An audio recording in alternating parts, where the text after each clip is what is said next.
You look wide awake. Bro. It's a lot easier flying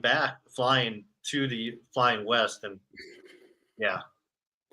It is. I usually don't have much of an issue with it. Unfortunately, I had a flight canceled on Monday, and that happened. So I pretty much lost all of Tuesday traveling. And then I'm in Wisconsin now. I needed to come up here today to get something that I need for this weekend. So today ended up being it's going to end up being 4 hours of travel, and it's actually been a productive day. But I mean, I'm tired. However, I know, and I knew what this entire stretch of the season would be like. So I'm here for it. I signed up for it. Yeah. Well, makes you feel any better. Yeah. I probably have the worst record in around the whiteboard history. I think I'm 0-2 now on that show. So, yeah. With the lowest points total, I didn't watch, but you just filled me in a little bit on. I started off strong, but Lucy's just on fire right now. I think Lucy can't do any wrong, so yeah. Did she win again? Yeah, she won again. She beat me and John. So yeah. I know she's been winning. Yeah. Well, she's good. She's really good. I mean, she does her research. I mean, you know that. We hung out with her at Rogue. We've interviewed her. Just she's awesome. Not just a good athlete, but a really good person. But yeah. So what do you want to talk about? I mean, look, I was in Europe for a month, did 4 competitions there, got to obviously meet and interact with tons of people.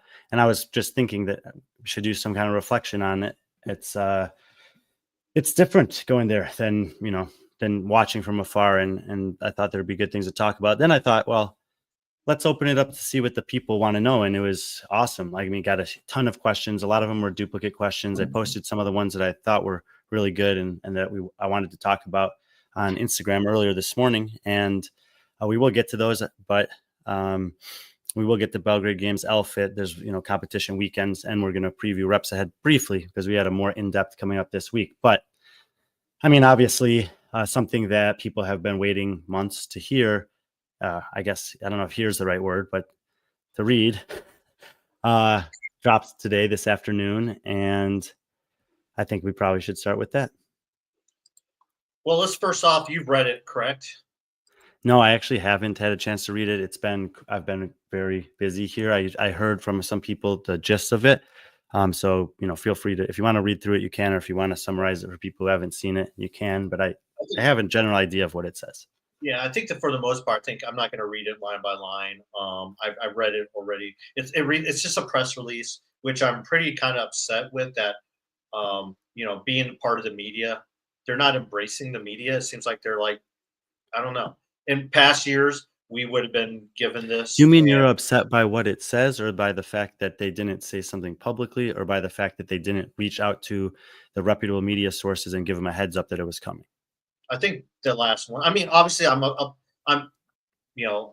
there's varying degrees of feelings and thoughts on the actual this thing, but I mean, I just think as a CrossFit is, I don't know, in past years, like we've had the opportunity to ask questions or have someone on readily available to ask some questions. I mean, we've done something with with people from CrossFit. I just think them releasing this, I don't know, and not. I mean, no other. Well, I mean, I think I hear what you're saying, but I would just say this in general. From the moment that they realized that Lazar had died on August 8th, I think that CrossFit, whether it's the company, Don specifically, Dave, whomever, has been taking very specific advice from a legal team about what to say and what not to say. And I'm sure there are situations where some people, maybe those people, maybe other people, wish they had an opportunity to say more, and they're being instructed to say, like, maybe in time, but that time's not now. That is an assumption. It makes sense to me based on what I would know and assume in those kind of situations. So I think that we're going to try to be very objective in terms of how we approach this. And I think that that's reasonable to expect something like that have happened. I'll get with your question there, Jeff. Yeah, but I think a lot of big things people have been saying is like, Don said we're going to be as transparent as we possibly can. I think anyone that knows CrossFit or follows any CrossFit media, this isn't no surprise. I mean, there's CrossFit's never going to be transparent. That's just how it is, especially in a moment like this when there's so many legal issues, there's so many things going on. There could be a potential case going on. So for people, it's like, oh no, we expect the transparency. You're not going to get it. And even if they said you're going to get it, you're not going to get it. When has CrossFit ever been transparent about anything? But in terms of I mean, Jeff, I think what you're saying is that there's varying degrees of transparent that they've been, varying degrees of willingness to interact with the media that they've shown through the years. And what I was kind of pointing out is that right now they are probably in a situation where that's not just risky, but potentially also something that they don't want to, that they're being told not specifically not to do. I'm assuming that for anyone who's just listening to this, some of the comments coming in, I've seen people say how grateful they are for how open CrossFit has been. I'm assuming this is like in the last hour or two. This is not open. It's carefully stage managed and not transparent in the slightest. Another comment says, they likely can't be 100% transparent for legal reasons, like we're saying. Jeff's asking you, would you have preferred a news conference with an opportunity for a Q&A from, I would presume, the media is what he's asking here. Yeah, I mean, I've been calling for this for anything. I mean, you look at any sport, and I'm talking about sport here. And I mean, just like how they have town halls now, like they have weekly town halls, I think they should have like weekly or bi-weekly, like, media scrums. They did that for a little bit there when Justin Bird was there, and then they, for whatever reason, they stopped doing it. Yeah, and Look, this is from Jonathan. Jonathan saying this is as transparent as they will be, and I actually think this is a really astute and critical point that he's making here, because in the context of what they announced today, we also have to consider the context with which it's a response to the PFAA. And one of the demands of the PSAA was for transparency, and we'll get to it, but more or less the demands that the PFAA made, in my opinion, were almost setting themselves up for failure, meaning that there's not really any precedent to expect that CrossFit would meet the demands of the PFAA as they were written. Not to say that there weren't other ones that could have been written or other ways of communicating it that they may have responded to differently. But, the big one that everyone wanted to talk about, and we can talk about it, is Dave Castro. But the other ones also were demanding things that are counter to what we are used to or accustomed to seeing from CrossFit. And as Jonathan says here, he's not surprised, like we're not surprised by the depth of the transparency, but it definitely doesn't meet the demand that the PFAA made a couple months ago. No, well, I mean, once we start reading through it, it seems like they got the demands outside of firing Dave or removing Dave. They hit those demands and use those as talking points and saying, "Oh, we are going to start an independent, safety organization that will work." It just seems like they grabbed a lot of their ideas. I will say CrossFit, they do employ like crisis management media teams. They've used that before. They've had people on retainer for that, and they have a lot of very talented people in their media or their press that handles press. That this is what it's probably born from. So let's kind of dive into it. Safety and procedural changes after 2024 CrossFit Games. So, some of the titles: moving forward together, safety and procedure. I mean, these are just kind of like buzzwords trying to like moving forward together. And then they bring up Lazar, how it weighs on them, losing him, not just a competitor, but a beloved member of our community. And then they go into the investigation process, which it really isn't nothing. They just basically rehash what they went to action. They hired a third party investigative team, and they did a bunch of interviews, and that's about it. So that they just explained the process. Nothing regarding it. That's what I expected, so not surprising. Yep. So, and then they say CrossFit is grateful for everyone who spoke to the investigators during this difficult time to provide witness accounts, critical evidence, valuable insight, blah, blah, blah. Focus is now to move forward with actions that maximize our continue. See, that's a part that get our, I understand moving forward, but the thing is, you still haven't addressed anything. It's like, okay, we recognize this happened, but now we're moving forward. CrossFit's actions and next steps. We are sharing a summary of the changes we will implement going forward to uphold even higher safety standards at the CrossFit Games. And then supplementing the CrossFit Sport Leadership Team. This is where they go. They're creating a new senior leadership role. I'm imagining this is basically, it sounds like they're bringing back basically the GM, maybe someone like that was Justin Bergs, but their role responsible for safety at the CrossFit Games.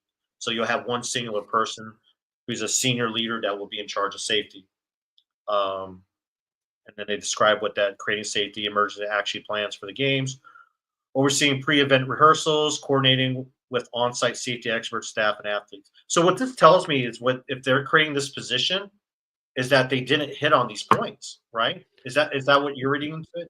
If they're yeah. I mean, just listening to the summary there, like this position already exists in out of season competitions. This position already exists at CrossFit semifinals events this year. These things were already happening there. The people who have been responsible for creating their EAP, emergency action plans that require these practices to be implemented, were not welcome to be part of the CrossFit Games team this year, per my understanding. They wanted to do this, and they said, we're not doing that, and therefore they weren't there this year. So this is to me is it's better to have it than to not have it, but we should have already had it. There's no reason we shouldn't have had it, which is part of the problem and part of the thing that is not being addressed. What about the actual results of the investigation? So this is probably what most people are frustrated with today, is that there's nothing addressing why did Lazar die? Like, what did you guys fall short on? So we could read into the fact that, they're putting in these protocols, and therefore that's something that we could assume that they didn't do and should have done, and that if they had done it, that this may not have happened. If that's the case, and because this is all that we have, we're making a few jumps to get there, but it seems reasonable to me as a kind of point of like thinking through what they say and what they don't say, because they can say things by not saying it. And, to me, there's no excuse for the fact that they wouldn't have done this prior to that event, when we know that it happens at other events all over the place, and that the people who are implementing that are and were available and willing to do it. And that's, I think, where the call for somebody to, I don't know, be fired, be removed from their job, be held accountable for this, that seems to be missing, is coming from, is that there are things that exist in our sport that could have been leaned upon as preventative measures for this, and they weren't. And the fact that they weren't comes down to somebody making a decision not to do it, or to do something that's less than optimal based on what we've learned through the evolution of our sport competitively outside of the game season. And I don't know the inner workings of how everything operates at the CrossFit Games, but I have been told and witnessed to some extent, because I worked for CrossFit Games for 4 or 5 different seasons, that there's a very direct chain of command. Underneath the umbrella of where I was working, there was a specific person who was my go-to, and there was a specific person who was their go-to, and then there was a specific person that person reported to, and that was Dave Castro. And the chain of command always leads back to Dave Castro. And I think that's where the call for him to be removed from that position is coming from, is that the general understanding is that he makes the final decisions at the games, and that despite having resources available that would have provided opportunity to do these things that you just listed out, he decided not to do that, or told somebody, we're not going to do that, and let them then, relay the message down the chain. So that's what I'm thinking, based on someone had said in here, applied admission. If I didn't do anything wrong, then there would be nothing to change or improve. So that's kind of what I hear when I hear you say that isn't written there. Yeah. Well, and then what you kind of just said about that one person that everyone reports to. Well, this is when the next paragraph comes in. This leader will report jointly to Dave Castro, who will continue to lead CrossFit Sports Organization, and to CrossFit CEO Don Fall. I don't know. I mean, like I said, I've been doing media. I do media for, the U.S. Army. I've been doing media for a long time. Typically, when you do a press release and you list like people based on their title and who, you usually put the higher ranking person in front. I just find it odd that they put Dave in front of Don Fall. I understand that he's in charge of the sport, but still, Don is in charge of CrossFit overall. So what I maybe it was a mistake. I doubt it was. Maybe I'm looking too much into it. But what also this also tells me it's kind of almost a middle finger to the PFA. That sentence. Maybe it So was alphabetical. I mean I'm just kidding. that's I mean AP writing. That's not what you do in AP writing. But I don't know. No. Just find it all. Find it all. Like this leader, it should correctly, and I'm not getting into semantics, and maybe I am. Okay, well let's put a pause on it. So they said that they're going to implement a new person who's going to do some protocols that other competitions are already doing. They said that this person's going to report specifically to two people, Dave and to Don. And what else? Because we'll talk about the summation of it at the end. They will be expected to provide regular briefings on CrossFit safety plans and posture. We will hire this role externally and begin search immediately. We expect to have this role filled before the next CrossFit Games season. So February, January-ish. Yeah. Well, so we'll just say that the season starts whenever the first stage of the season starts. Yeah. Not when the registration is. So, okay. Anything else? At 4.1, no. Okay. Let's see. Will the PFAA enforce Dave's resignation? And I saw some people say that they can't. Well, I mean, this is what I'm looking at this binarily. So the PFAA made a list of demands. The CrossFit Games team has clearly rejected at least one of those. Sounds like two, potentially three, definitely two, maybe three of those demands. I'm not entirely sure if the way that they're hiring the safety personnel would satisfy the external safety personnel demand, but they've definitely not been transparent in the way that the PFA requested, and they are definitely keeping Dave Castro. So if entity A makes a demand, entity B denies the demand, there's only two options from there. Either entity A follows through on their threat and does not participate in the proposed season of entity B. That would mean that all PFAA athletes no longer participate in the CrossFit Games season, or this would be the equivalent of a strike. Or they do, and the PFAA becomes an irrelevant entity because they made a threat, they were denied, and they just didn't follow through on their word.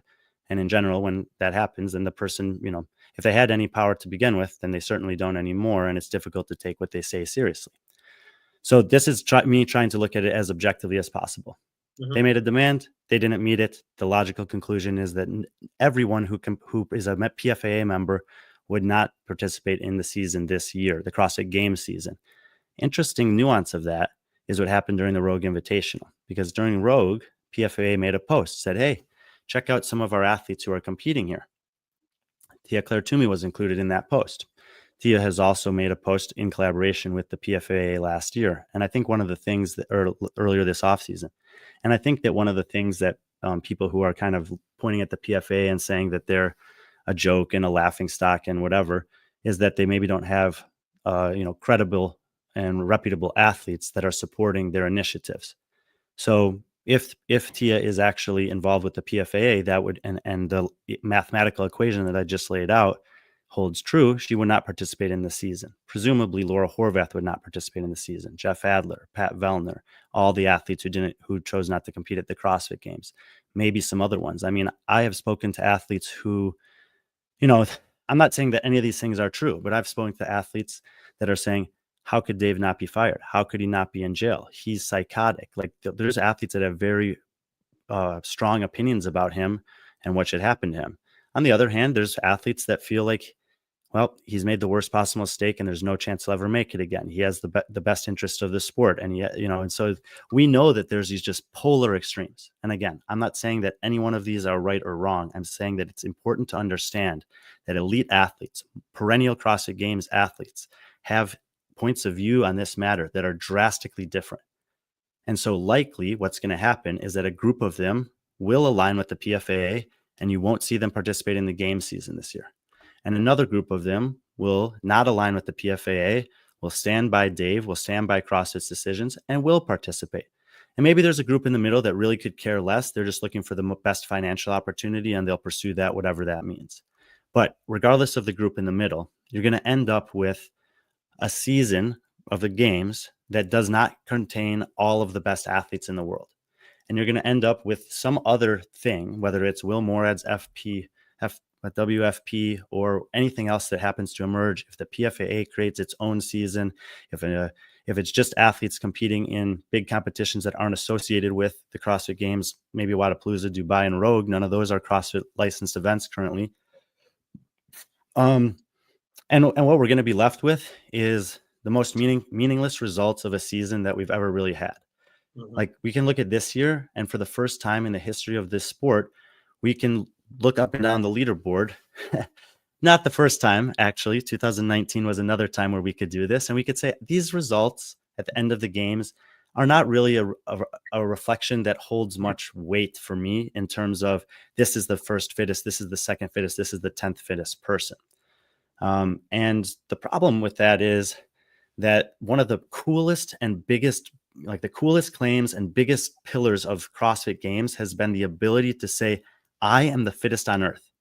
I'm the second fittest, third fittest, 10th fittest, because forever up till now, the shining light, the golden beacon or star that every prospective athlete would do is the game season, whatever that means. And you and I have spoken about this before, where even if you're just in the quarterfinals and you're making progressions of improving by a few hundred spots every year, that means something.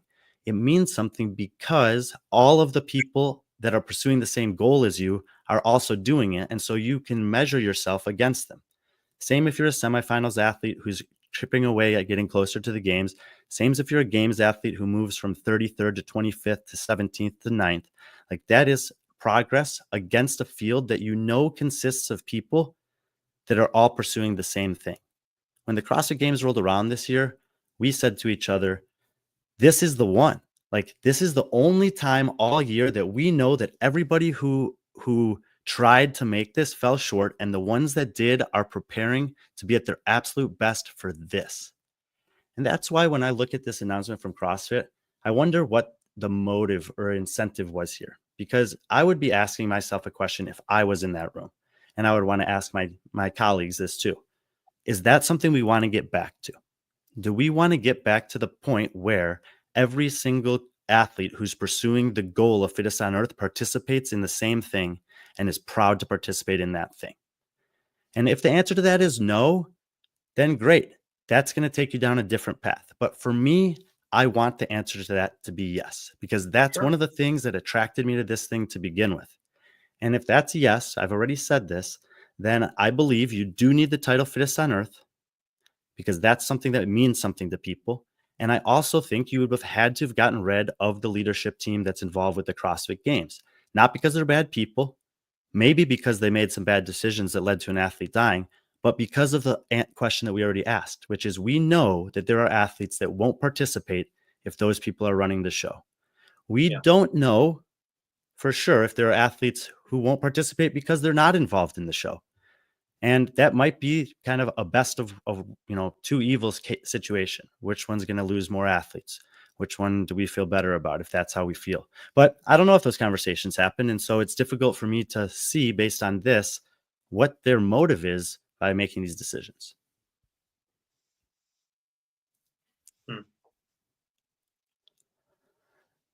Sorry, that was a lot. There's a lot to take in, and you brought up a lot. You brought up a lot of good points from both sides, and I think you have to look at it from both sides. And I think too often, especially, people have this like, oh, I'm with the PFA or I'm against the PFA. There seems to be two sides now. Now it looks like there's a definitive line drawn in a line drawn in the sand, especially from CrossFit. So we'll move on to creating a CrossFit Games Safety Advisory Board. This is no surprise here. This is something that actually the PFAA brought up in one of their first or second demand. We are establishing a CrossFit Games Safety Advisory Board composed of medical professionals, independent safety experts, and athletes. This independent advisory board will meet regularly before and during events to assess risks, review safety protocols, provide feedback, and serve as an additional independent escalation path for any athlete who has concerns related to safety. This advisory board will also have an in-person presence at future CrossFit Games in a support and advisory capacity. CrossFit will recruit advisory board members with diverse expertise, including emergency responders and former athletes, to ensure comprehensive perspectives and oversight. CrossFit has started to build a slate of candidates and plans to communicate more details about the appointed safety advisory boards members by the end of this year. So the calendar year 2024 is what I assume. So it seems like there's a higher likelihood for the advisory board to be selected prior to whatever that other position, that senior position is called, which is interesting to me. I mean, I might think that if the board's not being elected and it's being selected, Yeah. that maybe that person will want to be involved in the selection process, but maybe not. Maybe it's two completely separate things, and it's almost like a checks and balances system like the US government, where they want to have multiple entities in play as sounding boards that will, hopefully create the best possible scenario to implement, reasonable and safe, conditions for competing. Yeah. I'm just trying to think through that. Yeah. Yeah. It is interesting, but again, they already had this and binned it off. Well, I mean, look, it's one thing to have it in play, and it's another thing to use it the way that it's supposed to be used. And I'm not sure if Phil is talking about the safety advisory board or the athlete council. Have we gotten to the athlete council yet? No, but I'll bring that up. We haven't got to that. Yeah. Number 3, suspending open water swimming events. I don't like this. I think because of 1 and 2, that should take care of 3. I mean, if you have 1 and 2 in place and you are hitting these checks and balances and stuff like that, then you shouldn't have to ban open water swimming events, right? If they're, I mean, and also if they're banning open water swimming events, I feel like it's safe. Does it say anything about if CrossFit licensed events will be continue? I mean, they're already banned from CrossFit licensed events, so I would assume that would continue. And they've already lost competitions who are unwilling to concede to that. And Sarah says, there are plenty of ways to make open water safer. I mean, look, we don't need to look any farther than the NorCal Classic. And it's already public knowledge. Like, Josh Hicks was involved in advising for that event at the NorCal Classic. And all of the media members who were there, probably most notably Hiller, was like, well, this looks pretty safe to me. This is legit. This is how it should be done. Well, guess what? Josh Hicks did that at semifinals. He's done that at Wadapalooza. And he's been on the CrossFit Games medical team before. Why wasn't he on the team this year? We are continuing our suspension of open water swimming at the CrossFit Games. So it says the CrossFit Games, doesn't say anything about affiliated or sanctioned events. If a future CrossFit Games includes a swimming component, it will take place in a highly controlled environment such as pools, where safety teams can closely monitor every athlete. Yeah, but I mean, that's great. And like, I mean, obviously from a safety perspective, that'll make people feel comfortable and athletes feel comfortable. But I would just look, I mean, I'm just looking at the case from this season. Like, it seemed pretty obvious to me that there weren't enough resources to safely monitor every athlete of the 79 individuals that were getting in the water at the time. And if that's the case, why are you sending them in the water? Split it into 2 heats if you don't have all the resources that you had previously. The fact that they need to actually write this, that we want to take seriously the safety of every athlete in the water now, like, has that not been a priority forever? How could that not have always been a priority? Well, it goes back to number 1, where they listed all the stuff that this person is going to be in charge of doing. Well, those are all no-brainers. No, it goes back to what Pat Vellner said at the CrossFit Games. That this is a sport. It's not war. It's not survival. It's not send them into the out into the water and hope that they survive and that they come back. And there's tons and tons of athlete accounts throughout the history of the game saying that they felt like that. I don't know if all the athletes are willing to speak about it publicly, but they're out there. If you look closely, if you listen for them, if you've had a chance to talk to some of these athletes, and this dates back to 2011, 12, 13, 17, 18 in the lake in Madison. I mean, and so I don't know that I've heard any complaints about this be feeling unsafe in a pool. There's not a lot of years that we've used a pool. So pool is fine. It's still a way to test swimming, but I think that there's other nuances of this that are more concerning to me than whether or not they're swimming in a pool or not. And it's primarily like, why wasn't the athlete safety in water a top priority to begin with? I feel like, and maybe I'm just able to say this now because I'm looking backwards at it, but I feel like as an organizer of the CrossFit Games, when you realize what's at stake, that the top objective on a morning like that should be 79 get in, 79 get out. It sounds like it's written like that now. But why wasn't it written like that then?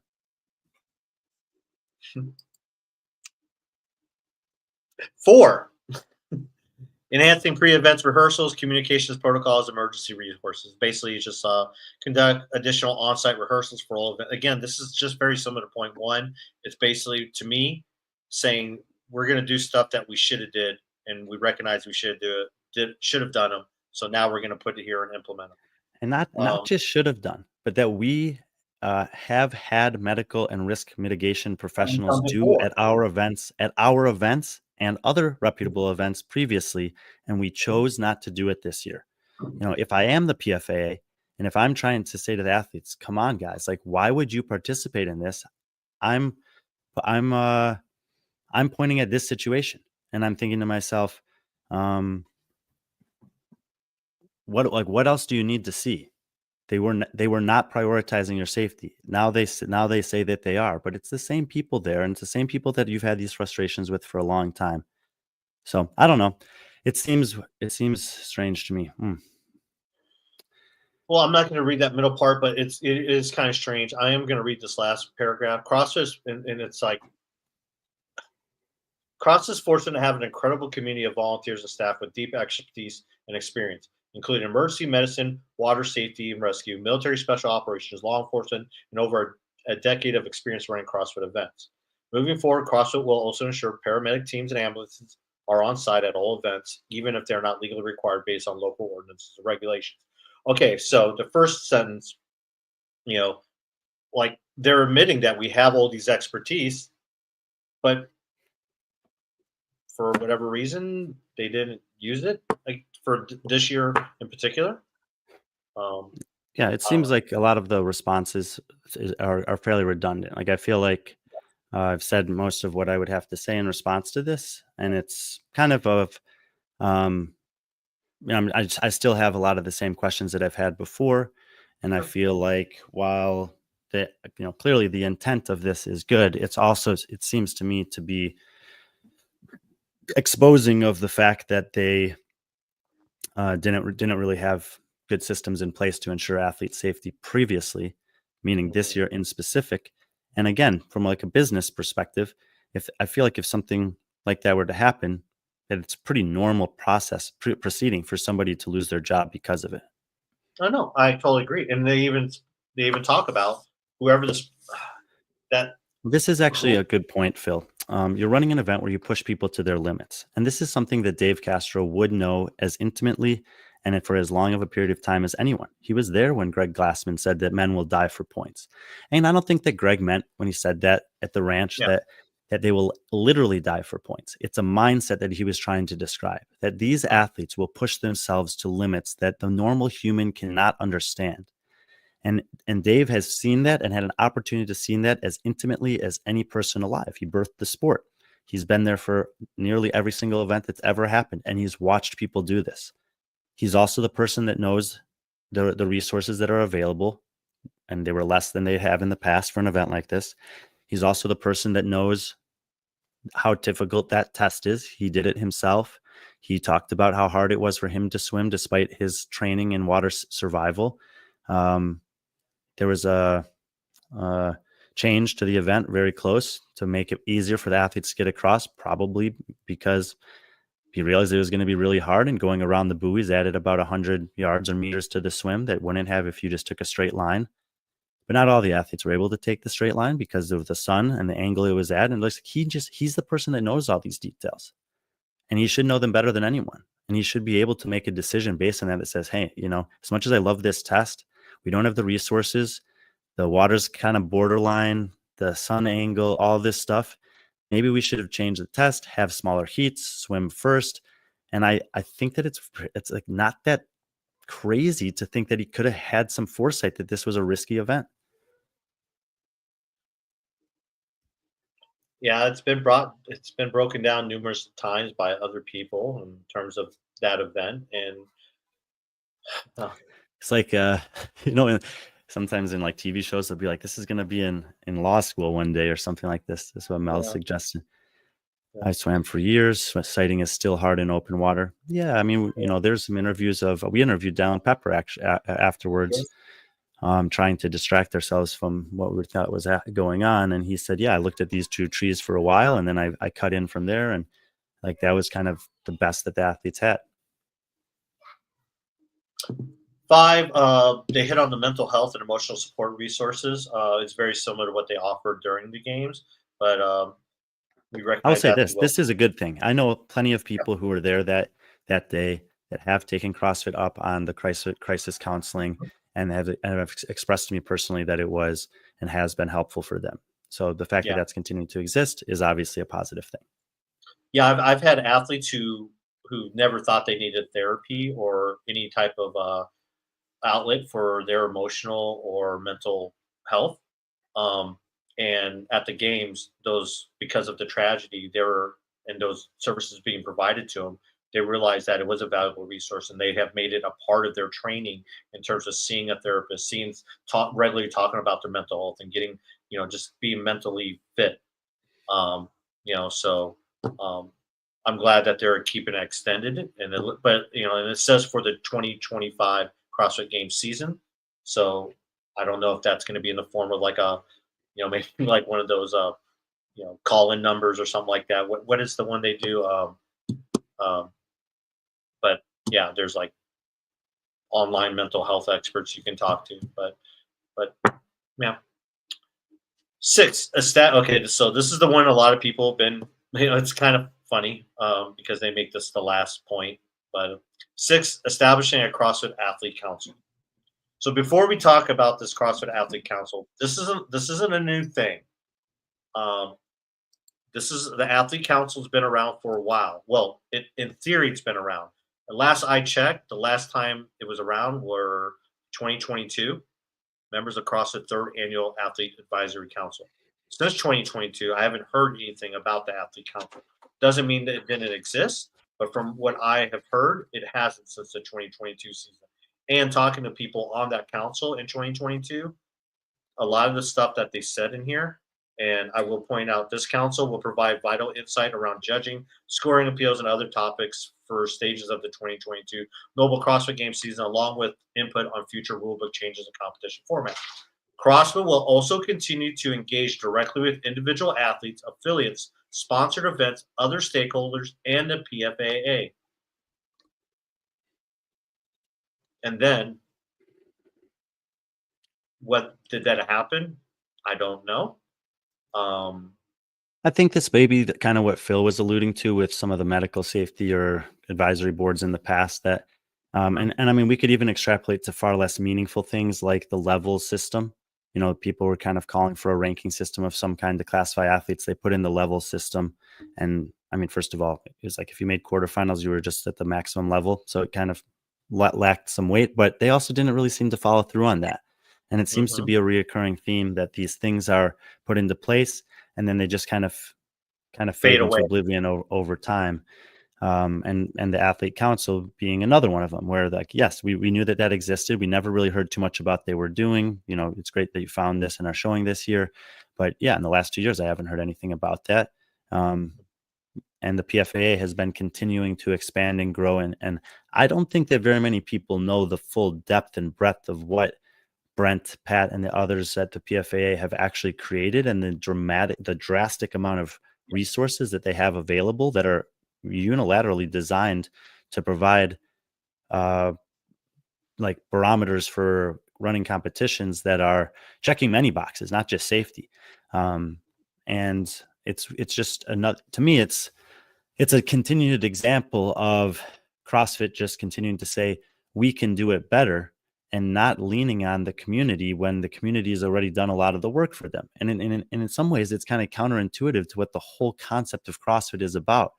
It's like, how often do we hear people talk about how great it is to be a part of their community, whether that's their gym or their region or an online community that they're a part of, if there's a training program, and that through that community, they're able to kind of build each other up because they all can contribute in different ways. And CrossFit has created the biggest community. And as a part of that community, there are people who have created things through experience that are really valuable and probably best practices out there. And when those things come across the desk of the CrossFit team, they push them away and say, nope, we're going to do it ourselves. And we want to keep that in-house. So it's kind of I've been pondering that. And now that I see this announcement today where they're kind of bringing this thing back instead of leaning on something that's been, really building towards being useful for a few years, it just seems strange to me again. It does, especially 2 years ago when Boz was in charge. Dave wasn't around; he'd been fired the first time. They mentioned that they would Only work time. with the PFAA. Huh? Only time. Yeah, the only time that they would work with the PFAA.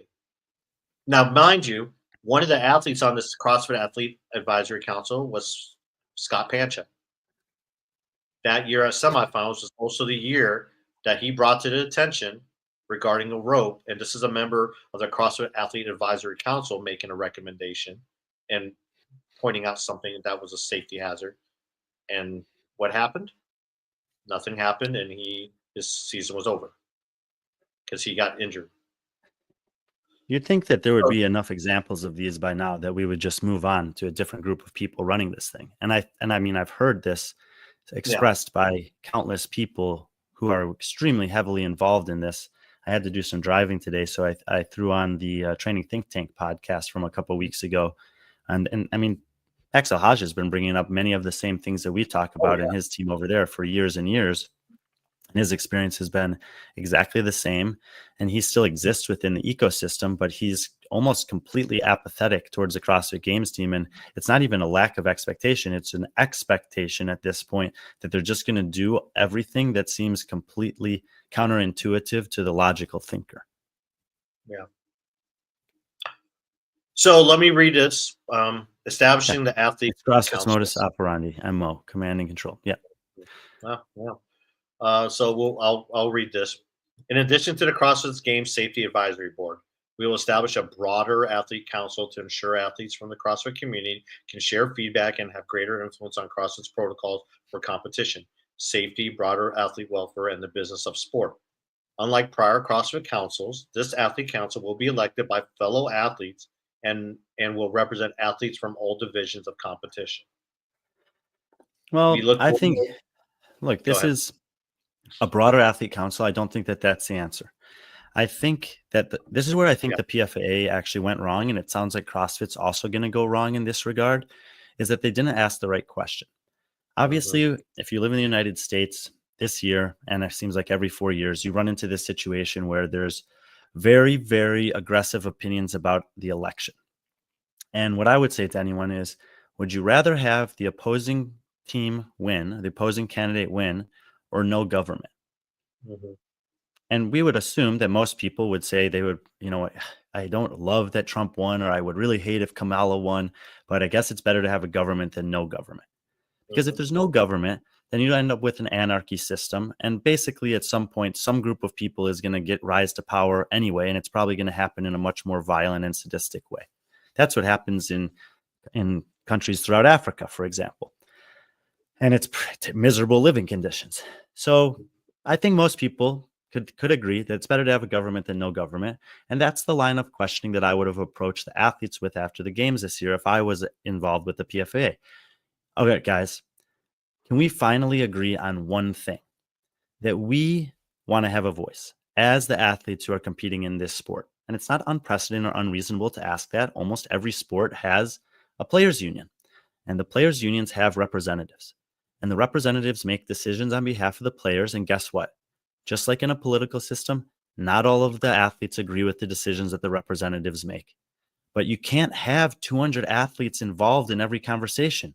We actually have a case study of that from the games this year, and it didn't work. Within an hour, they were like, whoa, we got to get less voices in the room. And they still probably had too many voices in the room. So 4 hours later, they had to break into smaller councils and smaller groups. Right. So what the PFAA has done this past week is probably what they should have done before they made those demands, but it definitely what I think they should have done before making those demands is gotten the athletes unified and rallied around one thing. We want a voice. If CrossFit's saying they're going to have a bigger athlete council, they're just heading in the same direction where there's too many people in the room instead of getting all of the athletes under one umbrella and say, okay, this is the athlete council. It's not one over here and one over here and some over here and some over here. And just like a government, we don't go to NATO meetings and have representatives from the Democratic Party and the Representative Party and the Third Party and the Redneck Party and the whatever. Like, no.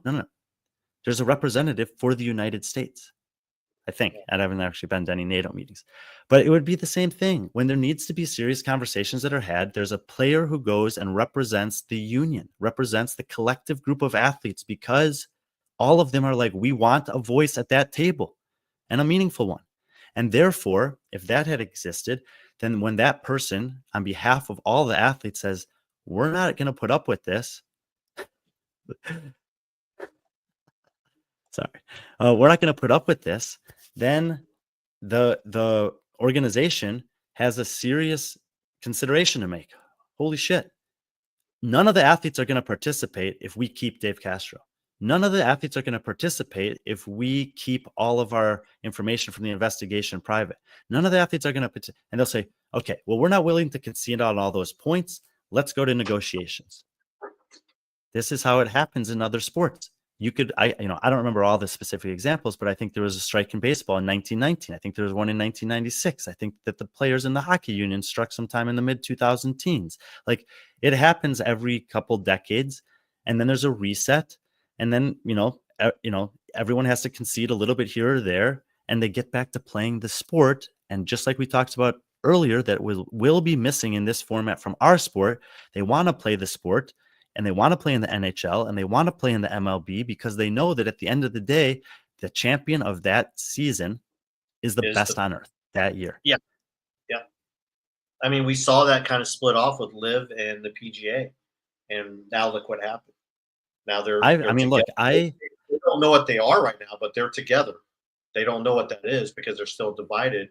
But it's I used to really follow a lot of professional sports very, very closely when I was a kid. Now I'm more like, I'll look at the table, I'll look at the results. And for professional golf, I loved every weekend checking to see the results and looking at how stacked the fields were in the PGA Tour stops. And I was like, damn, like, Dustin Johnson won one week and the next week he was 35th. Like, there's that many good guys in the field. And, 2 years ago when the Live Golf popped up, I started looking and I was like, I don't even know half these guys in the top 10 anymore. Because a lot of the guys that have been, competitive to have top 10, top 20, top 30 finishes any given tournament, they went to the Live. And I look at the Live and I'm like, oh, maybe that's competitive. And I'll be like, I don't know half of these guys either.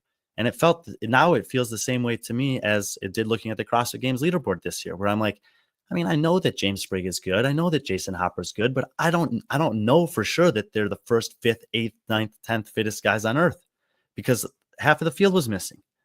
Or half of the field wasn't emotionally involved in it. And so we're just going to, that's just the sad part for me, is because before anything else, I was a huge fan of the sport. And that was the amazing thing about the CrossFit Games, that you had the best of the best. It's funny because we 2 years ago, we were talking about, is Jeff Adler the fittest because Roman got hurt? Well, now we're going to get to the point where hey, is so-and-so the fittest because so-and-so didn't compete here because of... Well, I mean, look, I don't even think it's a conversation going forward. Yeah. If this goes the way that I expect it to go, which is that a percentage, I'm going to say 25% of the top 100 athletes in the world won't compete in the game season under this format, then it's not even a question of, is this person the fittest on earth? We just aren't going to know. Yeah. We aren't going to know. And then, yeah. But you know what? Davis said in the past, he's going to roll whoever shows up. But you know what? But he also has a lot of pride in the test and putting these people through it. But at the same time, yeah, the test is important. Of course, the test is important, but so is the field of athletes that you're going against. If it's like look, a football game is a football game, right? There's 6 points, there's 1 point, there's 3 points, there's 2 points, there's 4 quarters, there's 15 minutes per quarter, there's 4 downs, there's this or that, whatever. But I could just start a league of whomever, and I could say, they're the best, they're the champion, and the test was it was the same test. No, they didn't play against anyone relevant. No, the In season close, format has not been released. Yes, yeah. HDRCBD, the strike was for salary cap and length of player contracts. Yes, strikes can happen for any number of things. The point is that Usually, they can have a strike because they have a union, and the union is comprised of tons of players, but only a couple or maybe one comes to the table and speaks on behalf of the whole, and that's the line of thinking or processing that I would have gone down if I was the PFA. in closing, these changes reflect CrossFit's continued commitment to safety.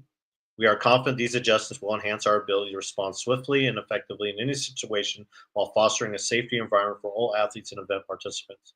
We look forward to the 2025 season and plan to communicate important details before the end of the week.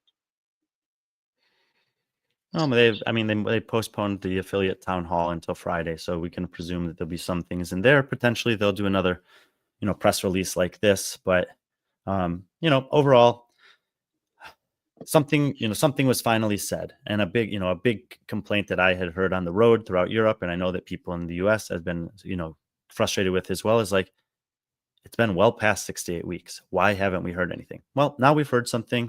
Everyone has a chance to respond to it. I think that it's very likely that the PFAA will have something to say. I mean, if I'm the PFAA, I've been preparing for both scenarios. I've been preparing a statement to respond to CrossFit if they were willing to meet our demands. And I've been preparing a statement to respond to CrossFit if they were willing to meet one, but not two, two, but not three, three, but not two or one, or if they ignored all three of them. Like hopefully they're prepared for that. So I would expect that the PFA has something to say relatively quickly, and that they've been communicating with their athletes to know that they have the support of their athletes in whatever they choose to do. I agree. Let's you got like 5 questions here starred. You want to pull those up while we're still on the subject and kind of answer those before we move on? The athlete council seems deliberately set up to try and sideline the PFAA. I mean, yeah, I started some of those. I would agree with that. But it's more of just like keeping things in house, as you already said, Phil, this MO that they always had. I'm over HQ because it felt like a slap in the face. I think that this is a perspective that a lot of people are going to have. I know a lot of gyms that have already de-affiliated, a lot of licensed events that have already canceled their licensing event, many others in both categories that have been waiting to hear something. I presume that on the fallout of this, they're going to lose a lot more affiliates. They're going to lose a lot more licensed events. They're going to lose a lot of athlete participation in the open. I don't know what a lot means, 10%, 5%, 20%. We'll see. But I think that this feeling that Lynn is having is probably, not the majority, but there's definitely a percentage of people that will feel similarly. When I read point 6, it sounds like CrossFit doesn't want to work with the PFAA. Is that true? And with that in mind, will Brent come back? No, I think that Brent is stepping away because he was probably concerned that this was going to happen, and he wants to put himself in a position to follow through on some of the action steps that I was just alluding to that I would hope that the PFAA has put in place. Do we know who got to vote for the PFAA? I actually don't know the prerequisites for being a voting member of the PFAA, but I think it's you had to have been a games. You had to have been a games athlete the last 2 years, not like the 20. If you're a games athlete in 2023 season and then make it in 2024, for instance, like someone like Sydney Wells or Nick Matthew, they were allowed to vote this year. So it's like a 2-year. So it's like theoretically a maximum of 160 athletes. Does it count a team member? Team does not count. It's all individual elite right now, starting off. Now for Abby, and if you read the message, a lot of people made, Abby don't admit. The thing is, they had the wrong email address, and that's a lot. There were some mistakes when recording people's, because it was put out. That's why Brent put out a call. That's why the PFA put out a call. They hit the athletes that they didn't get because of some mistakes, because they did see some athletes didn't vote. So that was a case in Abby that they fixed her email address, and they were able to communicate all that. So it wasn't one of those things where they're like, oh no, screw Abby Domet. It wasn't that at all. It was just like they just had the wrong email address.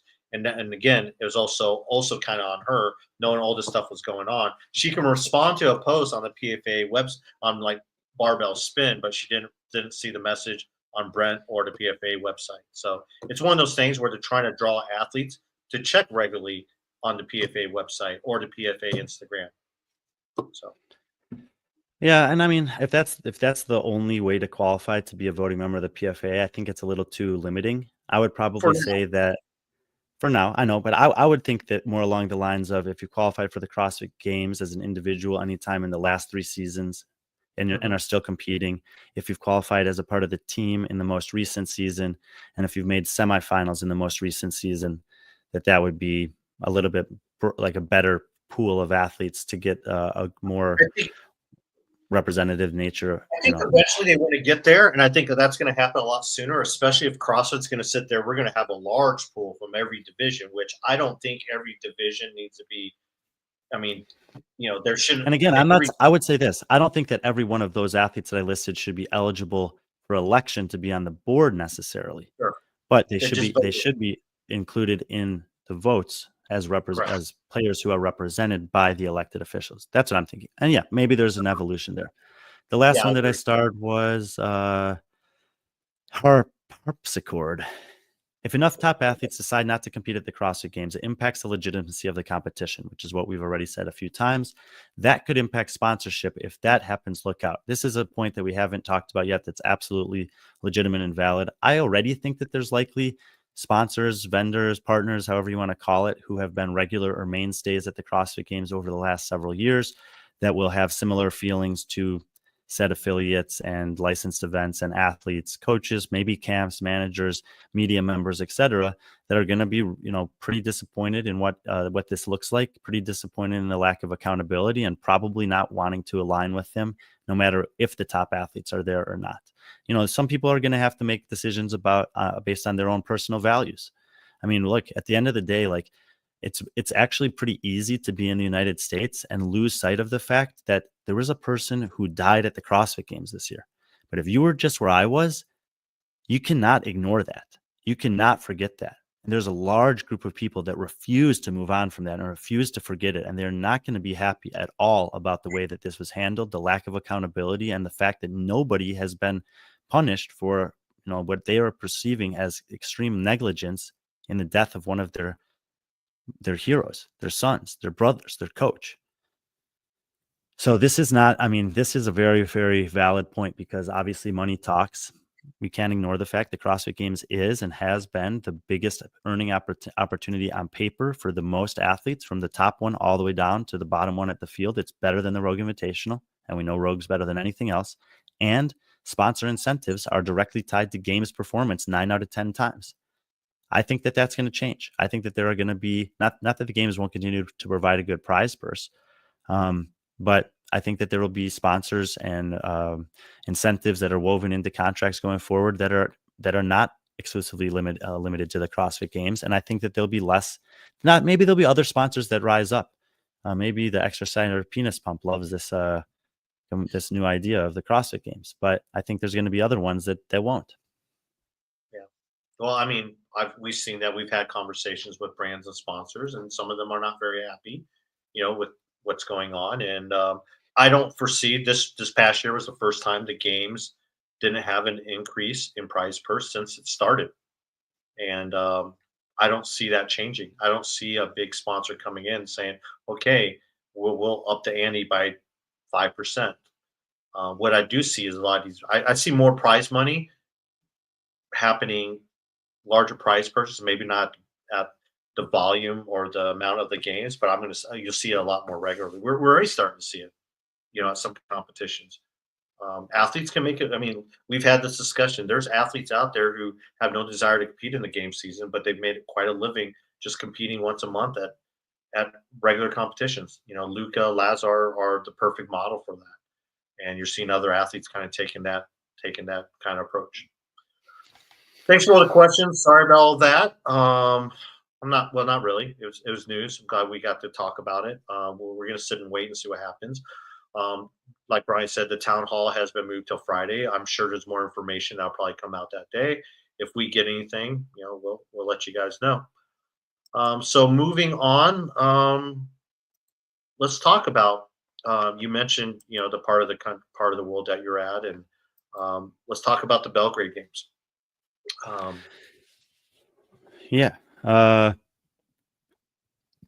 Belgrade Games. I mean, the massive overarching thing here is that this was a massive success for a lot of people from a grieving perspective. if you were paying attention to what was going on this weekend, you will have seen posts like this from Camilla Solomon-Hellman, Moritz Fiebig, Maya Lalosh, and the list goes on of athletes in the elite field that were, that have big followings, that were expressing how valuable this experience was for them in the continued grieving process that they have in the loss of their friend and competitor. If a much bigger group of people, which is the community divisions, a lot of Serbians, a lot of other Balkan nations represented.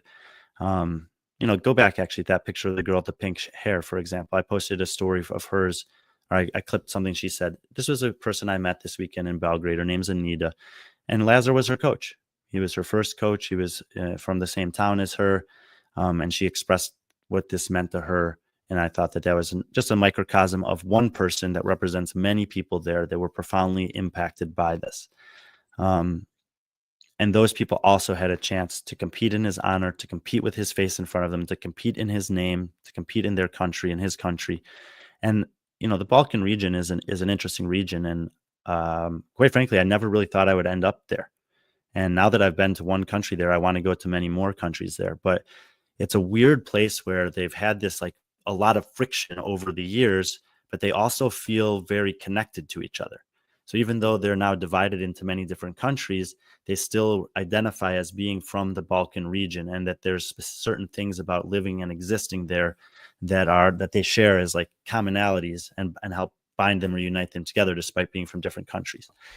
There was a huge contingency of international volunteers that came here this time that probably wouldn't have been there in September, that did this time 2 months later to help support this competition and to try to make it as great of an experience for these athletes as possible. And they also had an opportunity to, continue to process the heaviness of what this is. I hope that people who are fans of this sport and that like watching competitive fitness weren't just tuning in to see what was actually an awesome competition and some incredible athletic performances, but also, to maybe tap into some of what, it's not reasonable for everyone to travel to Serbia for this. It's very far away. It's not that easy to get to necessarily, but through, their Instagram and some of the streams that we were able to do on YouTube. I mean, on the first day, they did a tribute to Lazar at the end of men's event 1. And then right before the final, where they left the lane open for him, there was another sort of very deliberate and much shorter, opportunity set aside to recognize him. And, I think that I'm sure that there are people who are able to watch that and also feel through some of the emotions that they've been continuing to have in his absence.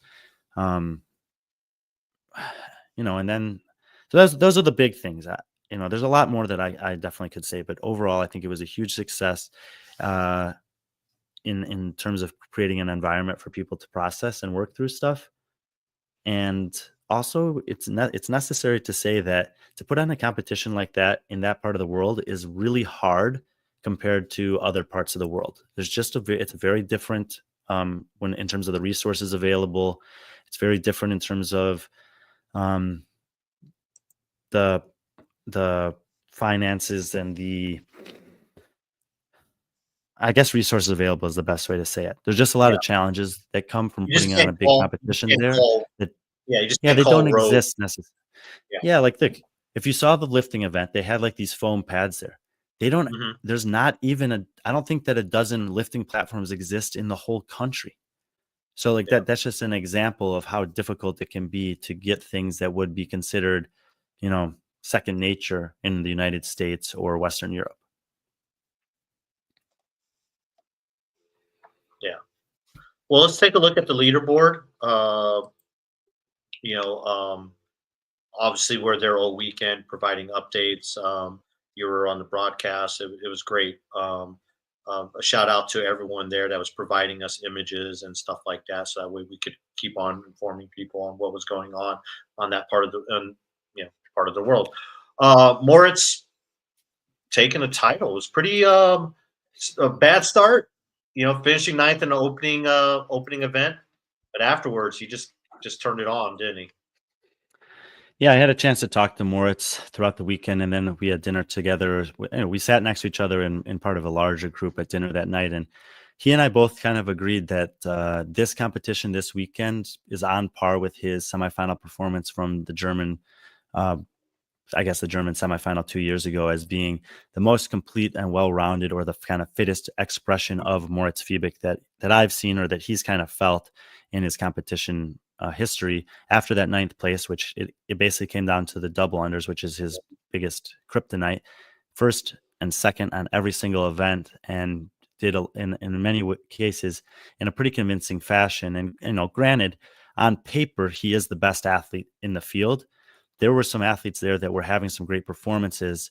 The competition was almost handwritten for Braun.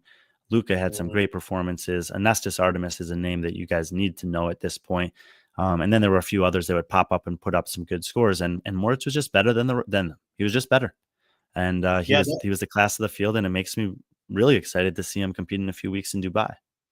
Yeah, and if you look at that, the event he got second in, now granted, Braun probably could have lifted more, but Maybe Braun beat him by 2 kilograms. So to see Moritz's like strength numbers go up like that and him look comfortable underneath that bar is really impressive. It shows that I don't know if he's training for or what he's peaking for, but it seemed like he was almost peaking for this, or better yet, for Dubai coming up. So, he did well in Dubai 2 years ago, where he was kind of in true Moritz fashion, where he just kind of comes from behind, hits a home run, because Braun was leading at the end of each day 1 and day 2. Moritz had that big hole in event 1 that he kind of had to work himself out of. And again, like in true Moritz fashion, he hit the bottom of the 9th. That's the guy you want. So I was really impressed. The top by 4 that. guys. Yeah, you're absolutely right. And these top 4 guys will all be in Dubai, actually. So that's gonna be pretty cool to see them run it back, because those 4 guys were well clear of the rest of the field here. And while I think that after watching that this weekend, that Moritz has to come into Dubai as the favorite, I don't think it's a guarantee that he'll win in Dubai. I think he's a good bet the podium. But there will be some different things tested there that will be in particular very advantageous for Luca, especially the stuff that we've seen announced so far. So I'm excited to see him compete again. There were 2 things that happened on the men's side of the leaderboard or the men's side of the competition that were really notable and really special, and they were on the bookends of the competition. The first is that Luca got an event win on his first event back. And, it's like, I don't think that they wrote this event knowing that he would win it. It ended up being his only win of the weekend. But it just seemed poetic, and it seemed appropriate, and it was really cool. The second thing is that the last workout was done as a tribute workout to Lazar. It was a workout that he won at the 2022 CrossFit Games, and he won it in a time of 7:59. And Moritz won it in a time of 7:59, not knowing that was Lazar's time. And so, sometimes there's just these things that happen. What does Hiller like to say? We don't believe in coincidences. Like the bookends of the competition were almost eerily as if they were written from a higher power or something like that. And they're hard for me to ignore. So those were couple things that if you watched, you would have obviously have noticed and seen, because I talked about him, and you couldn't really miss Luca winning the first event. But if you didn't get a chance to watch it, those were some cool, subtle little things that happened that you can't, it's like the stuff of legend or stories that you can't really predict in reality. On the women's side, podium, really no surprise, I think. I mean, maybe some people might have switched 1 and 2, but Matilda just looked amazing. Dude, she looked so good in Oslo Throwdown competing with Henrik. Henrik was in this field on the men's side also, and he doesn't do a lot of individual competitions, and he absolutely looked like he belonged in the last heat. But between how good she looked in Norway and how good she looked this weekend, I mean, Karen Frey is going to be in the field in Dubai, but like they, to me, seem like the 1-2 picks in terms of favorites there, despite the fact that it's a pretty talented women's field. And yeah, I mean, when you show up to competition and there's 6 events and you finish second or better on every single one of them, like you're going to win. I don't think I've seen. Oh, go ahead. No, you go. I don't think I've seen a better version of Matilda since 2022 Dubai. And maybe this is even a better one. I mean, it's I think this not might the full. breadth of the Yeah. field, but like she was convincing in every event. And look, the events that she lost, similarly to what you pointed out about Moritz, it's not like she had a bad performance. Like Elisa Fuliano just crushed the back half of this competition.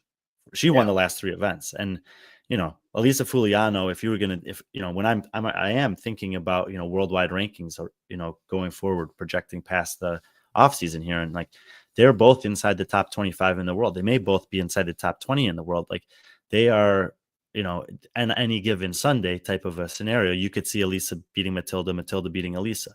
And again, they'll both be in Dubai. So we'll get a chance to see him go at it again. And if Elisa ends up ahead of Matilda in Dubai, it's definitely possible. And I was again, just like with Moritz, I was impressed with Matilda's strength numbers. She actually did get that clean and just missed the split jerk on that. I think any other time she probably would have had that. You mentioned Elisa Fuliano, just the back half of that, she just looked unstoppable. She kind of started off slow, and then those last 3 events was just impressive. Just looks so and smooth. Look, she's a good lifter, and it wasn't, she's got great squat.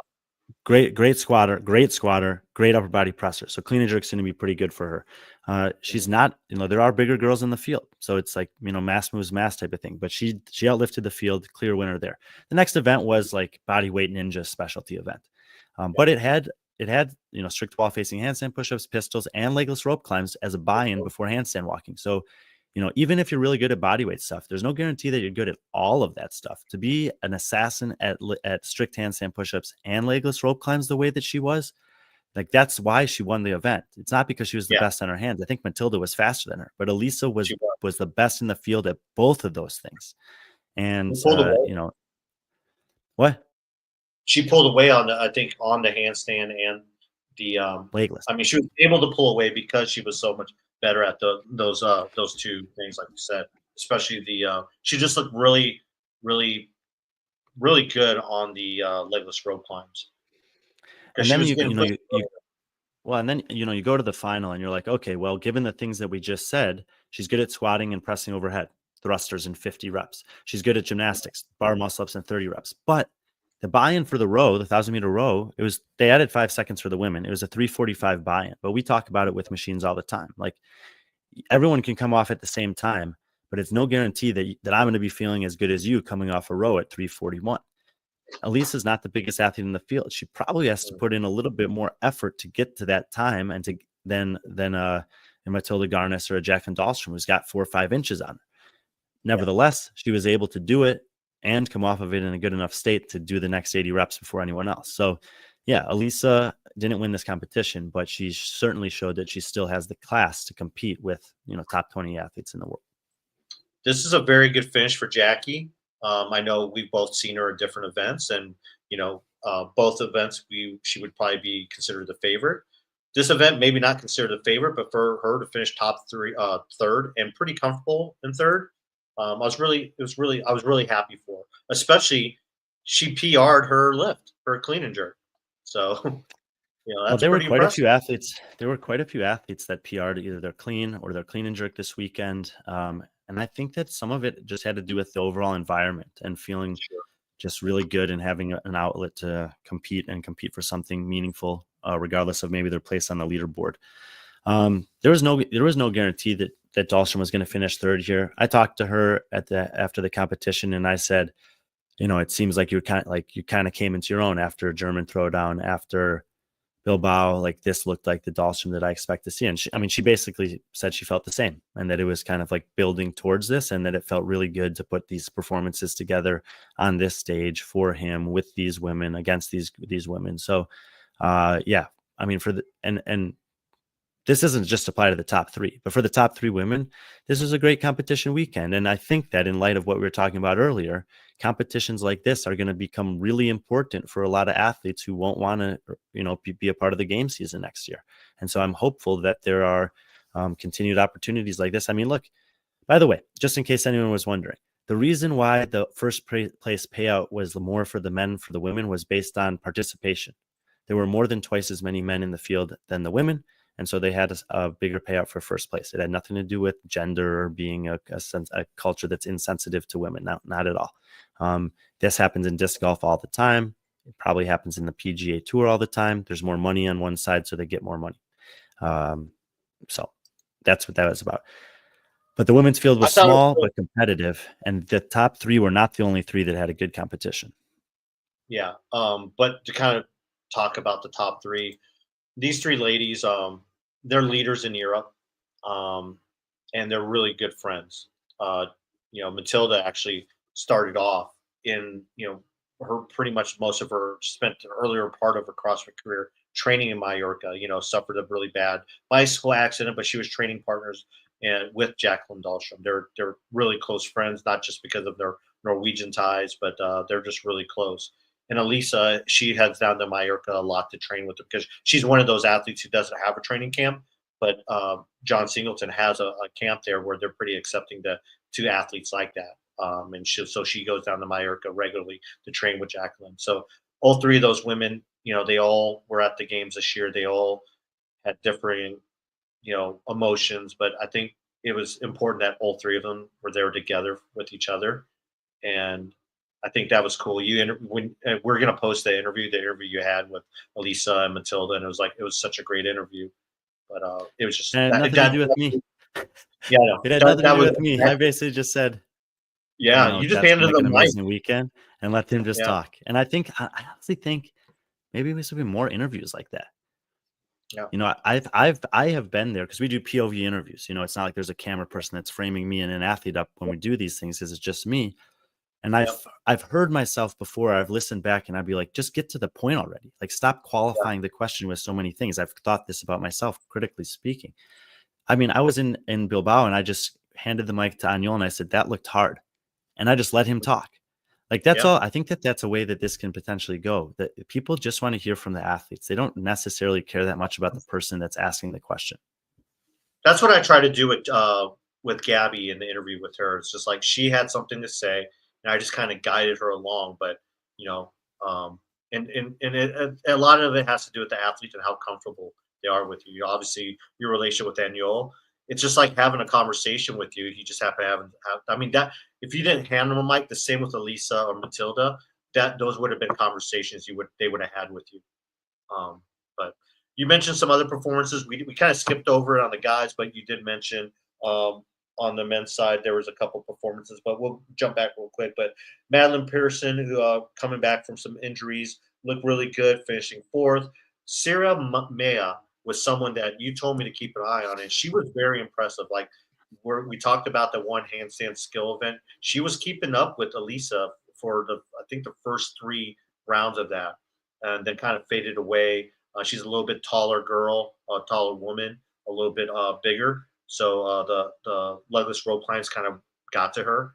And then Camilla sent it on that last event, and it made me so happy to see her do that. Yeah, and these are semifinal caliber athletes in Europe. To put it into context that people can understand, Madeline Pearson was 17th 2 years ago in Germany. Camilla was Syria was 31st this year in France, and Camilla would have been in semis this year if not for the box step-up penalty. And they all came within 1 point of each other. People know Camilla, multiple-year games athlete, has come back from pregnancy to get back to the elite level. Syria and Madeline are probably less known. Syria's only 25, Madeline's 32, but both of them I think are getting better still. And Syria is going to be in Fall Series Throwdown, which will be it, so we'll get a chance to see her again. And you will definitely see Camilla and Madeline next year on the circuit. So good names to be aware of, competitive athletes coming out of Sweden. And then let me just jump back to the guys real quick since we didn't get a chance to talk to them. But on the guys side, you mentioned them earlier, but we didn't really discuss what to look out for. But Anasis Artemis. Man, I mean, he's really good. He was at semis. He's going to be in Dubai. You get to see more of him. There's a couple competitions, several competitions that we've covered of his over the last year. The first was Fall Series Throwdown, where he took second to Tommy Pieri, basically because of ring muscle ups. not being good at ring muscle ups. He missed a podium in Pamplona again because of 30 ring muscle ups for time. That's just a weakness that he has. But I think that it was at that competition where he actually mentioned this to me this weekend. He goes, dude, I remember watching in Pamplona. You said during one of the events when I was pushing a sled, like, watch out for this guy. He's the guy that could win an event like this. And you shouldn't have known that I could have won an event like that.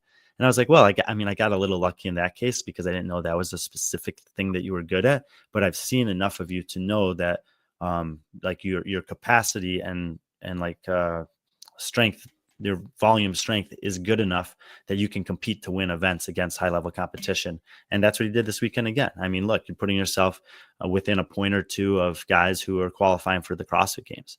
And are threats to do that almost every year. So he does have a kind of a hole relative to his peers in the ring muscle up, but he's he's coming. Yeah, it was really cool. I clipped a really good interview there. It was the last interview you did before, where he tells like his his relationship and why he's there. His relationship with Lazar, which isn't extensive as some of these other people in the field, but yet he can still relate. And it's a really cool, really heartwarming. We'll throw that up there as well as the interview that we had, I think, with Dukic. Yeah. Georgia Dukic. So, yeah. So those will be up probably tomorrow. Yeah. So that was Belgrade, but again, just like last weekend, it wasn't the only competition going on, high level wise. Not too. I mean, not that far away actually from where you're at in Serbia was the ELFIT Championships. Yeah, there. geographically not that far away, but in terms of level of competition, Yes, night and day. Night and day, definitely. But ELFIT's been one of those competitions. It's been part of the probably the premier outside of Dubai, one of the top Middle East, especially in that portion of the Middle East competitions. But let's talk about the men's podium. Some familiar names there, especially on the top. Maybe some not so familiar names, but some names you would know because they were all part of a team. So, yeah, I mean, Ruan obviously was at the games this year for Africa, and he was in the lead the whole time. It wasn't like a super commanding lead because this just wasn't that deep of a field. The top guys had a lot of top finishes. And you're looking at the second place guy now, and he had 14th place finish that basically dropped him back, but he was in the top 3 or 4 on every other event. And I don't really know Pavel Zuev very well at all. Alexander Plushkin is like a staple on the Kalashnikov teams. He's on the left there, flexing with the glasses on, and those Kalashnikov team athletes, they compete a lot. His teammate Andrei Fedotov will be in Dubai, and one of his other teammates was on the women's side. Yeah, so we'll switch over to the women's side. And you've met Camilla quite a few times. You met her, was that Eurasia that you met her? I mean, you've met her a couple times. Yeah. But yeah, she was there. I mean, look, I can't remember the name of the competition, but she beat Karen Frey in an off-season competition this year. Now she's beat Jessie Smith in one. Like, I didn't get to see either of those in person, but on paper, she shouldn't be beating those girls. So like, she's doing something right. She's moving in the right direction. She's clearly shoring up some of the holes that have prevented her from competing with women like that in the past. But again, depth of field here wasn't tremendous. I would have expected her and Jessie to take pretty much all top 3s. And the girl who got third is a Russian girl that was also at Eurasia Throwdown, Maria Russo. And she was the only other name in the field that I really knew. I didn't know that would guarantee that she would take third, but when you look at the points, it was a big drop after the top 2, and then she was kind of all alone in third there. So not a ton of depth in this field, and I think the athletes that we expected, with the exception of Pavel, who I don't know, the other 5 athletes were not surprising podium finishers to me. Yeah, and the way ELFIT is kind of typically worked is kind of like what they try to do is try to make it a destination competition. So, they'll invite athletes and they'll also make sure that they turn into like a trip. And that was kind of the appeal. I think originally Chandler had agreed to do the competition, but then just kind of, he'd done like 3 competitions in a row, ending with Rogue, and he had to kind of just pull out of this one. But he's still committed to going and doing some stuff with the community and stuff like that. And Jessie decided to compete as well. And for Jessie, this is her second second runner-up finish in an off-season competition. She previously finished second at the Down Under Championships. So not a bad off-season for someone that's known primarily as a team athlete. Perfectly said. So that was kind of mid in terms of major competition. I did want to bring some attention to this. I don't know how much of this you're following, but there's a competition in Macau, China. And Isn't that's coming up, right? It's actually going on right now. Oh, okay. So it's called it's really weird. It's kind of like a seminar. And so this little CrossFit event is a part of it. And I don't know if you've seen some of the events. I'll pull up Khan's story here because Khan's competing in it. Devin Kim's competing in it. James Newberry's competing in it. But let me pull this up here. But one of the first event today was a backwards handstand walk. Let me pull that up here. Can you see this? Yeah. Just going through Khan's stories. So this was the man on the far right. He's the country rep for CrossFit for China. And so this is Harriet Roberts demonstrating the backwards handstand walk, and this is Khan, and she's demonstrating. This was the second event. It's kind of like an L sit over a ball. And okay, so this is James. I don't know. I can't find any results for this. As you can see, it looked like it's in a bingo hall or something like that. But Khan was struggling.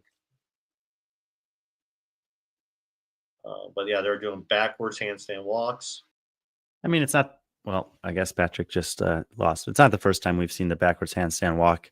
I believe it was part of the competition at NorCal Classic earlier this year. I've seen people where they've had to walk in a box, but I wasn't planning on Patrick disappearing like that. I don't know if you had any other plans to talk more about that competition or not. I don't necessarily have anything prepared for graphics to pull up, but I'll just talk about some of the things that we were going to talk about until he comes back. Oh, I guess he's back already. So let's see what he wants to do here. Sorry about that. Don't know what happened. That's okay. Was there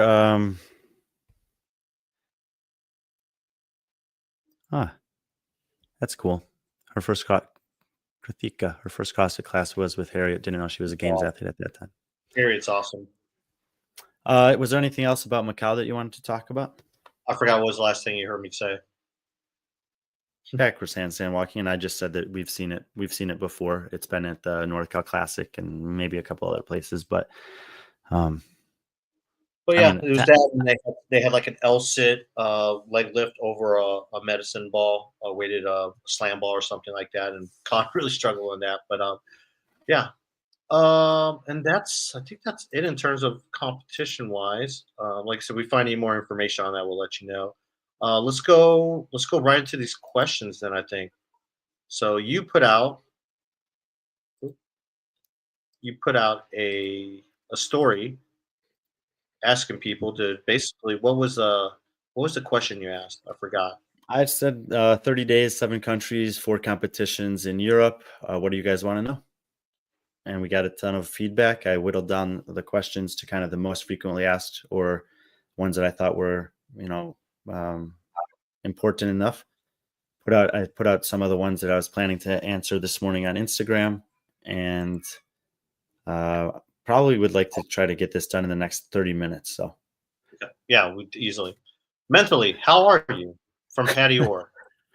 Yeah, I was writing down some notes this morning, and I kind of grouped this in with a couple others that I might have posted. One was, how am I still alive? And the other was like, what's the biggest con of traveling on the road? So I'm going to answer them all kind of together, but mentally I'm really good. And I think one of the reasons is because I've, in the process of doing this, I really figured out like, what are the critical things for me to manage to make sure that I can keep doing this and keep doing it well. And the reason why I kind of looped that in with the biggest con is because I think it was Pool Boy who asked that, and he even threw out some ideas like, is it nutrition? Is it sleep? Is it fitness? And what I've kind of leaned on in doing these travels is the base of the pyramid, which is like lifestyle factors trumping exercise. So if I have to make a decision to sleep 2 more hours and have a good meal, or to wake up and go work out, I'm probably going to take the sleep and the good meal. And my fitness has taken a huge hit relative to what it was 2 years ago. But I'm still a lot fitter than most people that I know. It's just I'm not as fit as most people that I interact with on the road, because they have a lot more time to train, or it's their job to do it. And in making those decisions, I've actually, my diet's actually been amazing. I've pretty much cut out processed sugar in the last 2 weeks, kind of out of nowhere. And I've been feeling really, really good 2 or 3 weeks because of that. I've been sleeping pretty well, and I've been trying to eat fairly well. Haven't been drinking or staying out late partying, with the exception of the last night I was in Belgrade. I got only 4 hours of sleep. I just wanted to spend time with those people. And I think it's just been a good reminder that even though I'm not exercising as much as usual, I can prioritize the lifestyle stuff, and it helps me stay mentally acute, emotionally stable. And, I'm still getting plenty of physical activity, and I make small decisions. I was on the 4th floor at the hotel in Belgrade. I walked up and down the stairs 9 out of 10 times that I did that there. So it's just like little things like that. And mentally, yeah, really good. It's, I know that there's people in the United States that are critical of us and me for different things. And in Europe, it's kind of the opposite. There's a lot of support emotionally and mentally, and a lot of people that relate really well with the things that we're doing and the reasons that we're doing it. And, it's nice to be around like-minded people. I'm not upset about people who have different points of view than me. A lot of times I try to embrace those as, constructive critiques, and I will actually take a second to kind of look and say, like, okay, is there any merit or value to what they're saying, even if I don't like it upon first hearing it? But it's also nice to walk into a room and to have people say, hey, the stuff that you've done since the games has been some of the most important things for me to help move forward with this in this difficult time. Like, that's something that I don't expect to hear, but to be in an environment where is something that's said to me helps a lot. Yeah, I've definitely felt that when we're at Rogue. It was really cool seeing, and then, I no doubt I heard it and saw it, and we're getting messages from people in Belgrade. And Sarah did bring up a good thing. You got a lot of supporters here, and yeah, and it showed. Hit a milestone this past weekend, 5,000 subscribers.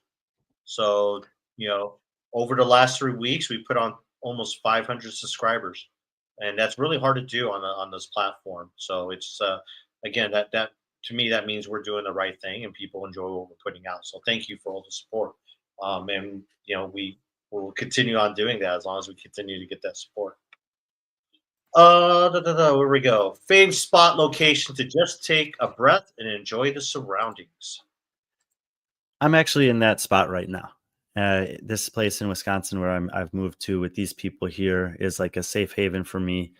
I wasn't even planning to be here today, and even though I'm going to be leaving here in a couple hours again, but obviously I don't get to come here a lot. And so, to me, it's two things it's people, and then it's just like being present. And one of the biggest things for me personally is like the first time that you can get sunshine on your face in the morning. And I know maybe it sounds silly or whatever else, but when I walk outside for the first time, especially if it's a sunny day, I try to take a few moments, if not minutes, to just like appreciate that, breathe, feel the fresh air, feel the sun.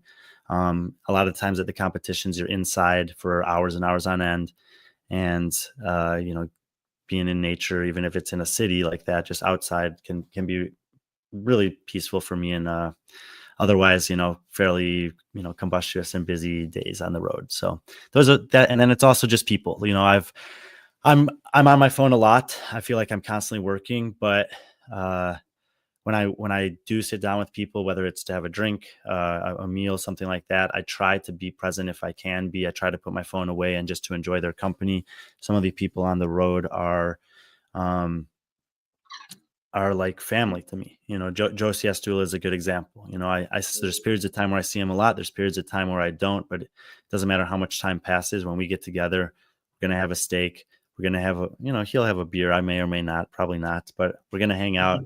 We'll talk about life. We kind of have a rule when we go to post dinners that we don't talk about the competition. Like we're involved in that all day. And then we just want to talk about life, love, experiences, and anything else. And so trying to like those moments as a balance to a life that is mostly consumed by my profession and my passion are important as well. Do you talk about disc golf with him and he talks parasailing with you? Kite surfing? We don't talk too much about that. I mean, a little bit, but no, those aren't really the driving points of the conversation. No. When I first thought, when you said, right here, this spot right there, I thought you meant talking to me. That's what I thought you meant, but that's all right. No. Anytime you start talking, I immediately go on my phone. Yeah, exactly. What's the biggest con? Trouble sleeping, fitness, eating out a lot. I think you referenced this with Pool Boy. I don't know if you want to add any more to that. No, the fitness is taken a bigger hit than the other two, but that's because I prioritize the other two over the fitness, and I really am in that case leaning on the methodology and thinking that lifestyle factors are.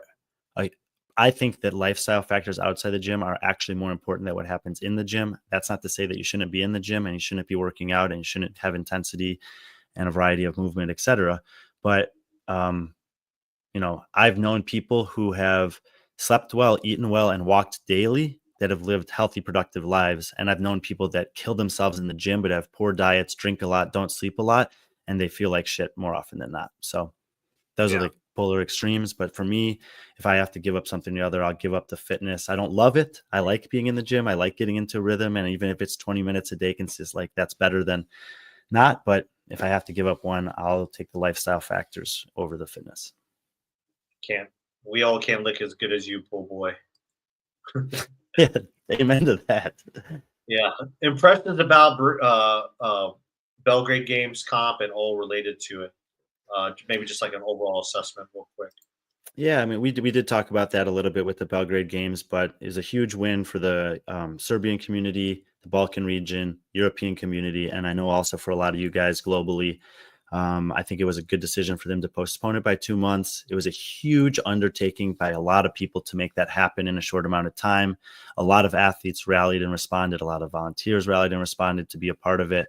And I think that from a competition standpoint, it was a milestone for that region and that country, and for a grieving process, it was similarly an important piece for a lot of people as they try to move through this circumstance that we all have to deal with. So, yeah, a huge win. Let me tie this into that. You kind of hit on it there at the end, but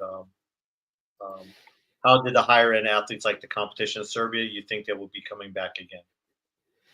I mean, this year they definitely had a good time. I heard some of them say that they felt cared for by the team of people there that were looking after them in ways that they haven't felt at a lot of competitions recently. And I don't know if they're saying that out of bitterness or if they're really meaning it, but they were saying it, and there were a lot of them saying it. So the team there put a lot of emphasis on trying to prioritize the athletes. And I mean, that's one of the pillars of Rogue too. Like the athletes are the top priority. And this wasn't just the elite athletes. This was for all the athletes, that they had a good experience at the Belgrade Games.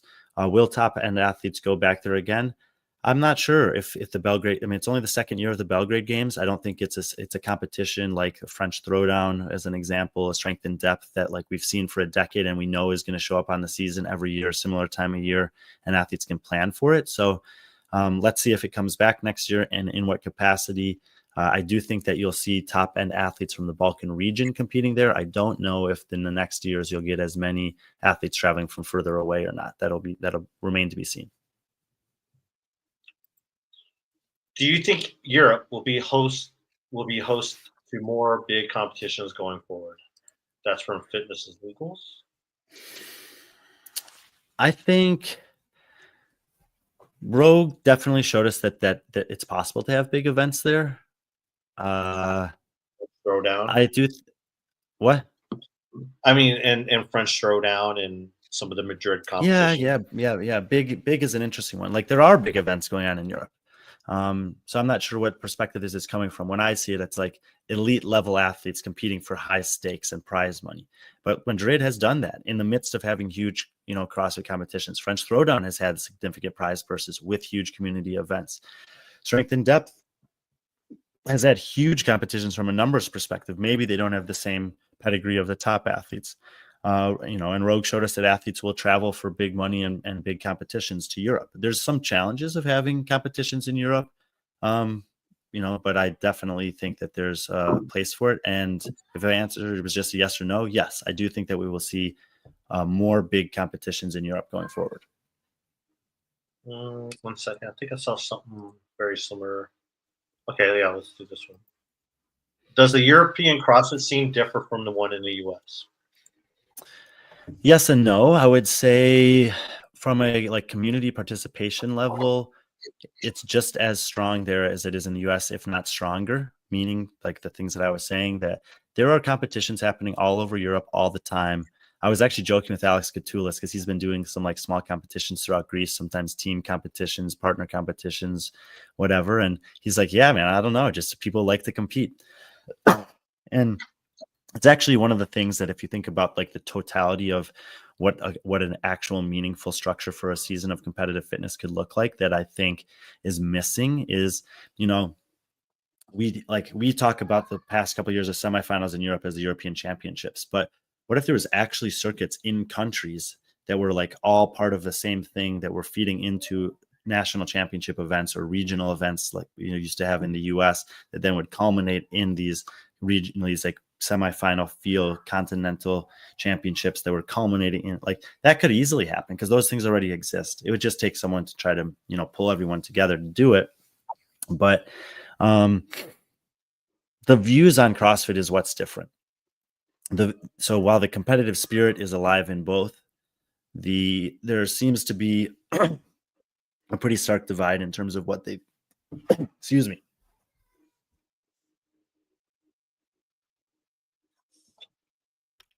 Sorry about that. I'm running low on water. Pretty stark divide in terms of what they think is best. And the more that I travel and the more that I talk to people in the communities internationally, the more surprised I am to hear how many groups of people are not impressed with kind of CrossFit. I don't want to say just the game scene, but CrossFit HQ's ability to empathize with their realities. This is strange to me. It's been weird to learn more and more about this because they have country managers, country representatives, regional representatives that you would think would be legitimate touch points for, the ultimate decision makers that are based in the US to lean on. But for some reason, it seems like those representatives are not, either they're not hearing from the same people as me, or they're not relaying the messages in the way that they're being delivered. Because I've heard a lot of people, and obviously I spend most of my time in Europe, and groups of people that are frustrated with CrossFit. And it seems to be more unanimously that way than in the States. So that kind of tough question, good question. And one that I'm still exploring, as I try to talk to a lot of people when I'm on the road, even if they're just regular gym members, if I get a chance to, scaled community athletes, judges, volunteers, affiliate owners. And it does seem like there's some differences in the way people think and perceive what's going on with CrossFit as a company. Should the games be held in Europe? I don't think that's the most important question. I think that when it comes to the games, I think that all the stuff that we talked about in the first hour of this show is far more important.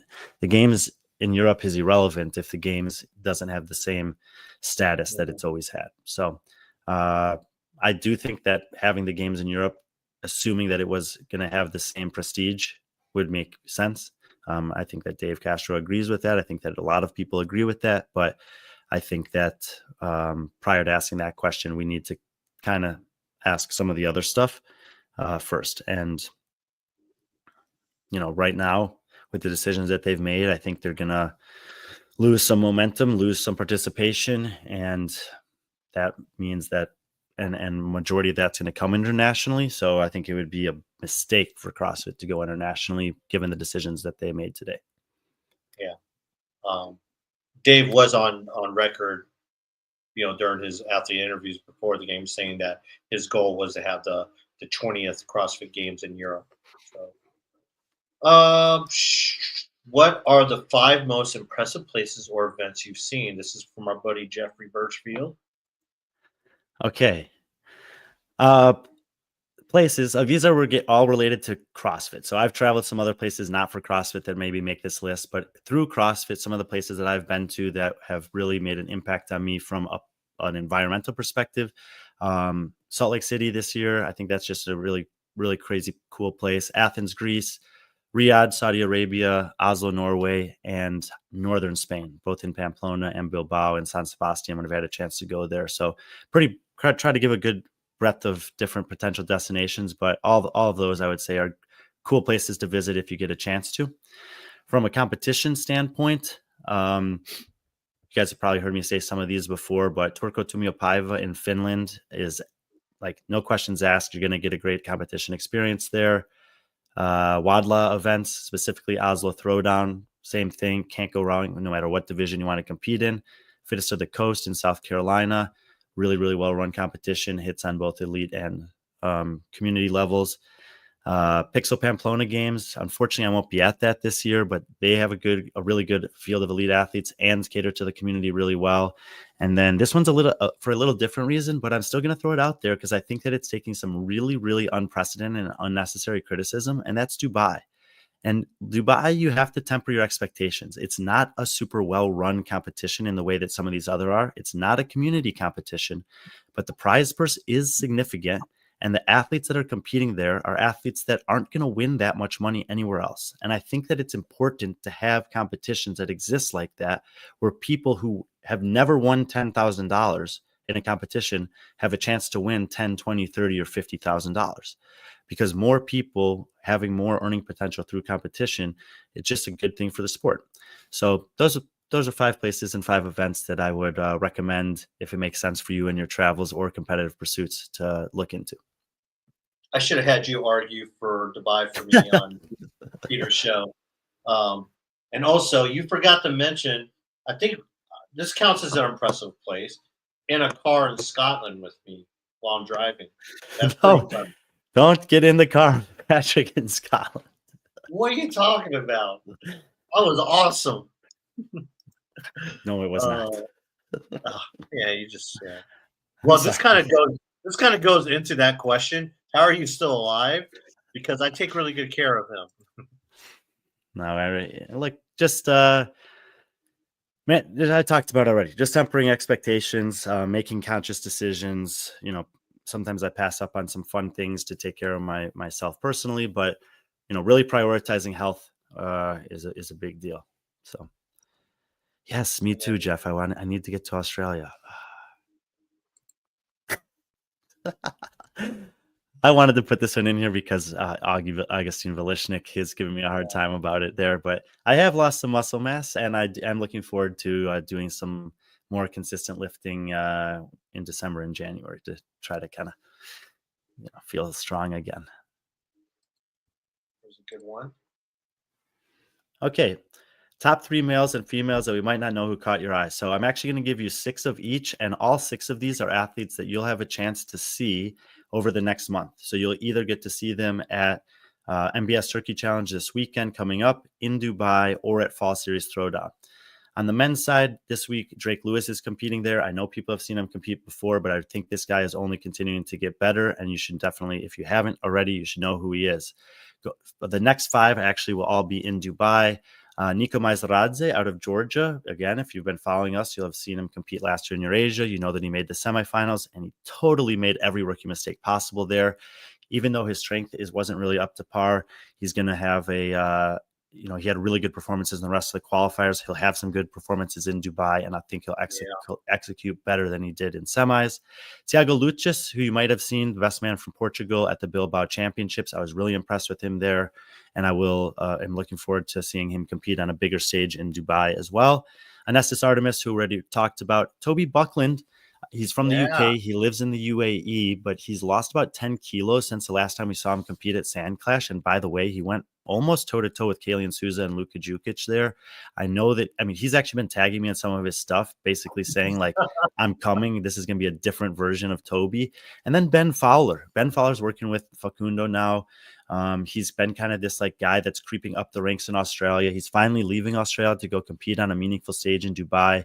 So those are 5 guys that I have my eyes on in Dubai who have the potential to make a step forward in their career. On the women's side, you'll get to see Zoe Warren this weekend compete in Reps Ahead.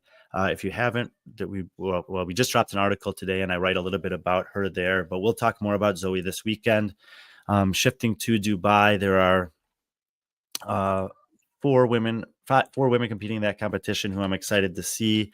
Nicole here from Switzerland. She was on a team for Norway last year. She's been competing a lot this off season. She had a really good qualifier, and I'm looking forward to see what she can do individually. Andra Moistis from Estonia. She was up in Turku Tumiopaiva, so you might have seen her there, but I'm always looking forward to seeing her compete. She's definitely the best woman that's come out of Estonia yet. She's still young and improving.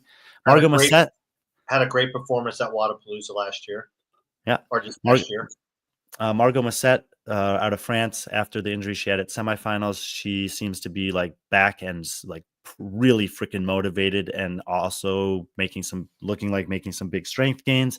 So I think she could be a person to surprise out there. And Erica Ekelund, she was at the semifinals last year.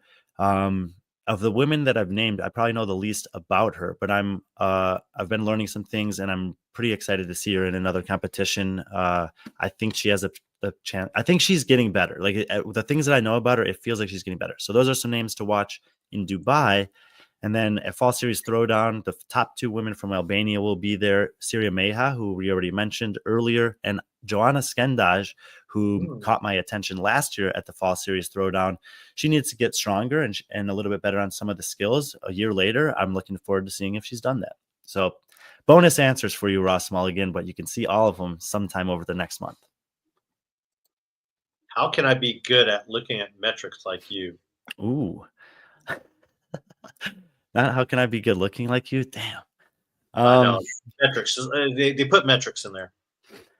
So there's 2 questions that I often ask myself when I'm evaluating a heat of athletes, a competition, a workout. And then it's the contrast of these 2 questions that I think sometimes allows for a unique perspective. What's the most important thing? And what's the most obvious thing? And I think that a lot of people confuse the most obvious thing with the most important thing. I know that maybe is a little bit confusing, but sometimes you look at a workout and you'll see, oh, there's ring muscle ups in this workout. Man, ring muscle ups are always the deciding factor. And, if you look a little bit more closely at the workout, you might be able to realize that it's not so much the ring muscle ups as how you manage the ring muscle ups. And when it comes to managing ring muscle ups, there's a lot of factors that go into play there. And sometimes it's competition experience. So maybe there's a guy like Anestis who's not very good at ring muscle ups. And there's a guy like Ben Fowler who is really good at ring muscle ups. But Ben Fowler hasn't had the same opportunity to compete at the high level. So I'm now going to be looking to see, what does Ben do? Does he go for the big sets here because he can? Or does he set himself up for the thing that he's not as good at that's coming up next? Anyway, that's just kind of a crude example. But I think one of the things, besides just exposing yourself to it a lot, is to look past the obvious and try to find kind of the subtle things that will make the difference. Thanks for the coverage. How was meeting different cultures? It's probably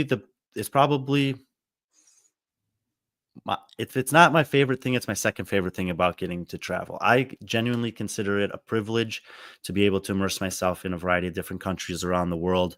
I grew up in an extremely affluent white community, and I could have been caught up in that for my whole life. I also had a chance to go to school with kids from an international university from all over the world. And so I was exposed to different cultures from a really young age, which I count as a huge blessing.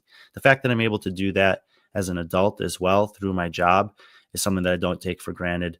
I do try to take time to meet the people and not just learn about CrossFit, but I like learning about the culture, the history, the perspectives, the politics in those places, not from a judgmental perspective, from a learning perspective. And I hope that I'm able to be respectful of those things, but also take the things that I learned from them back with me, and then, apply a broader perspective on life, whether it's good or bad things in my life, based on the groups of people that I get to know. Sometimes I'll leave a place and I'll be like, man, I didn't get enough time here. I didn't really get to meet the people. The competition was great.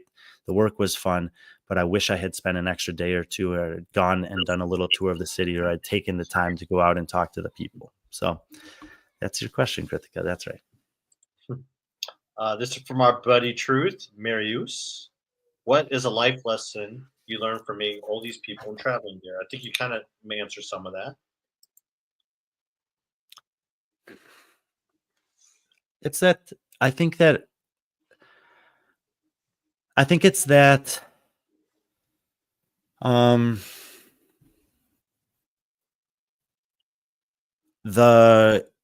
there's oftentimes stereotypes that exist with regards to a word, a country, a place, and those stereotypes are not, but most of the time, are not actually representative of the people there. And so I try to look past those things and to get to know the people. And I found that there's majority of good people everywhere. And it's sad to me that when people can't look past a generalization to get to know the humans. All right. And he had a follow-up question that had nothing to do with the first question. What do you think are the major factors that make a well-run competition? All over the spectrum. I think that the first thing that any successful competition needs to identify is what's the purpose of their competition. Based on the answer to that question, you got to look at what Roger Gilros calls the 5 groups of people that represent a competition. It's going to be the athletes, the staff, the volunteers, and the media fits somewhere in between the staff and the volunteers, spectators, and then sponsors, vendors, and partners. And depending on what the priority or the purpose of your depending on the purpose of your competition, you can prioritize how to appropriate resources to making sure that those different groups of people have a good experience there. But at the baseline of all of it is you cannot forget that all of those people are humans, and humans have basic needs. One thing that you should definitely be considering if you're running a competition, whether it's for 10 people or 10,000 people, is that people need to eat, people need to sleep, people need to drink water, and people need to use the bathroom. And if you provide like ways for people, it might sound silly, but if you're not providing ways for people to do that, then they're going to be frustrated during their experience there. Fans, spectators, vendors, volunteers, athletes. So meet the basic human needs and identify the purpose of your competition. If you do those 2 things, a lot of good things will happen from there. Coach Arsenault, how do you feel about the future of the sport? Go back and listen to the first hour of this podcast for that one. Okay, then we'll go to Johnson Kenny. It's final question. We want a list of events, dates, athletes should consider as a professional alternative option. That sounds like a story that you should be writing. That sounds like a story I should be writing. Yeah, I mean, look, I am starting to comprise a list of events that will be coming next year. Some of them are already known. I can't remember which ones are all known, but we'll be at Wadapalooza, Fittest Experience, and Fittest of the Coast to start things off with a little North America swing. We also have a North America swing scheduled for July. There's going to be some competitions during that month. Some of them, I think Monster Games events, they're announced. They're always in July. Magic City. I think Metcon Rush was in July. They'll probably be in July again. Summit Games might be moving to. So those are some North American stuff. I think that will be an international in between there a couple times. But not all the competitions have announced it yet, but we will be keeping track of that and we will put some stuff out. If you are a coach or an athlete who specifically is looking for that, get in touch with us. We're not really interested in releasing information that we are privileged to have prior to it being public, but we can sometimes point you in the right direction in terms of a person to talk to if you're the leader of a fitness program, a group of athletes, a coach, or an athlete specifically, manager, whatever. So if that's something that's interesting to you specifically, you can get a hold of me and Patrick and we will help you out if we can. And generally speaking, we'll be putting out some articles about that when it's appropriate too, for sure. I mean, you can also always just check our Instagram. I think we have pinned at the top of a page our world tour dates. Those are competitions that we're very much a part of the conversations that are going on. We usually know when they're happening pretty early or prior to them being announced. We can give you some information about how well the competition is run, programmed, what kind of expected prize money is at those competitions. But like Patrick mentioned earlier, like there is a formula where athletes can plan to do several competitions in the off season and pick up, $2,000 to $10,000 a weekend if they're good enough, over 8 to 12 events over the course of a season, and make a living doing that. There's also sometimes sponsors that are willing to invest in that. Yeah, and then there's also going to be some other things like this World Fitness Project. I've heard of a lot of different things about the World Fitness Project, but just like I do with CrossFit, I don't like to necessarily believe them until they come out from the organizing body themselves. The one thing that I found interesting about their most recent post was that the word all was in all capital letters. And I'm curious to see what that means, something for all of us. So especially in light of what was announced today, where we are anticipating a divide based on our binary analysis of what this would mean for the PFAA, to see the WFP use that word all in an inclusive and emphatic way like that caught my attention. Yeah. And we did get a chance to talk to Will in Scotland, and he even said off the record that he's just not ready to talk about things. Things need to be taken care of. Some contracts and things need to be signed.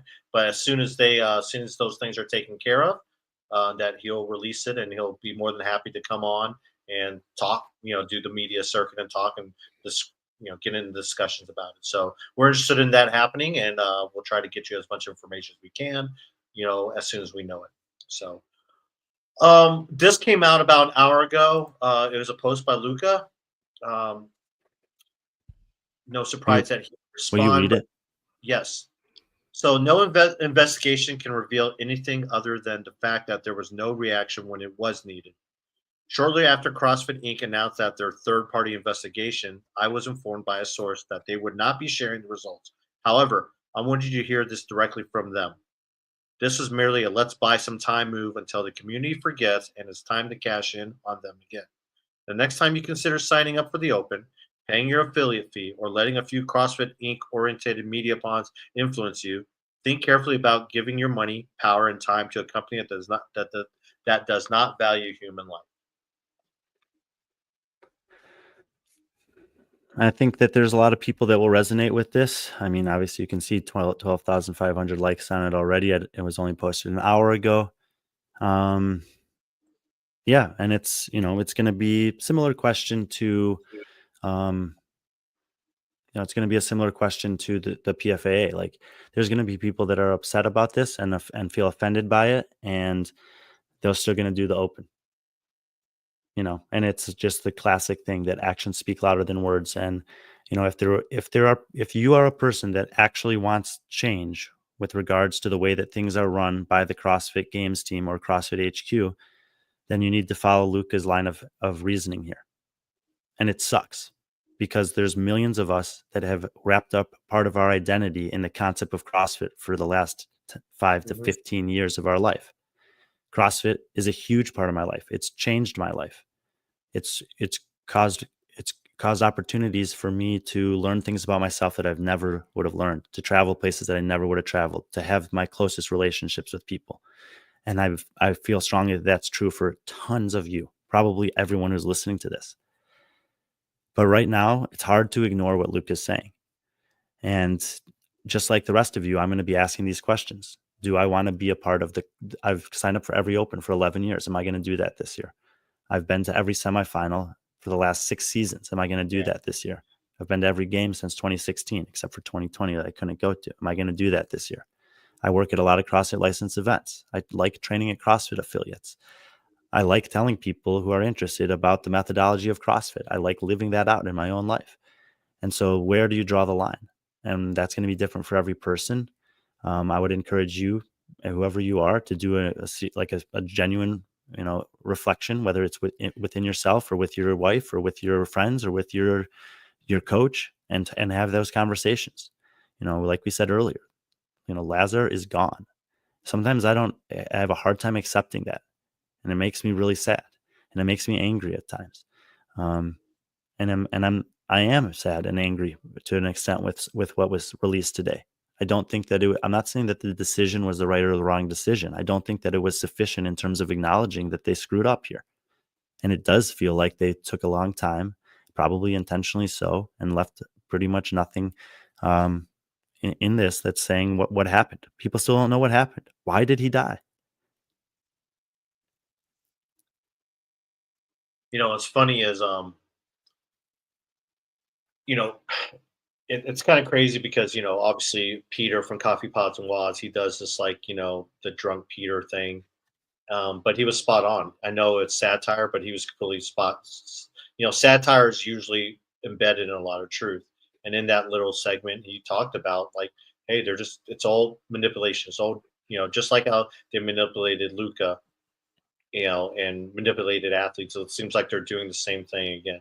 And I think that's what he's making attendance to because, Friday there's a town hall meeting. That's probably when they're going to announce, hey, this is what the season looks like, and with the holidays come in and they're just trying to brush it all under the rug. And I think that's where a lot of these like boards and these councils they're putting together are eventually going to fade away, just like everything else they've ever done. And they're just going to revert back to being same old CrossFit. Okay. Before we go, we do have a big weekend this weekend. We're going to have a separate show to talk about it. But Brian did write a little preview article up on our website at BFriendlyFitness.com. A little preview, in-depth preview of Repset Pro 5 tournament bracket style. So join Friday. We'll have a podcast on Hiller's channel. So Brian will be there. We'll hopefully have a couple of guests on there. A couple of athletes will be on there. And we'll do like a full-length preview of the matches that will happen on Saturday and Sunday. But head over to our channel. Some big money involved. Just the winner gets $5,000. Just that's if you win, that means that you won 2,000 on Saturday, another 5,000 on Sunday, in addition to anything that they might be getting paid in terms of base pay just to show up. Exactly. So he goes through the sequences, which are the 2 workouts that are planned for Saturday and Sunday. That's Lindsay and Candace. And Lindsay's based off of Phil's wife's name, right? Yes. Okay, and then Candace, I forgot the name of Candace. Hopefully that's Candace is a throwback to the first pro match. Oh yeah, the one with Tyler Eggerman and James. The only thing that changes the time and the rounds, but the sequence is the same. Okay. Speaking of that, James Sprague returns for his 5th. He's been at all the pro events. He's been a participant, and as rightfully he should be. But we have some really cool matchups: Tudor Magner versus Cole Grieshaber. This should be fun. Brian, go and read that paragraph. I couldn't even believe some of those details when I found it out. You don't have to read it now, but go to the website and read this, and we'll talk about it on Friday. But that match is going to be awesome. Yeah, I was really excited. Like, obviously, people know me and Brian. We have we do a lot of helping with the matchmaking. So to get Cole on board, I take a lot of pride in that. And then Tudor, that was really cool. James versus John Wood. For some people, they might not know who John Wood is, but they need to know. And Brian will go through some of the stats here.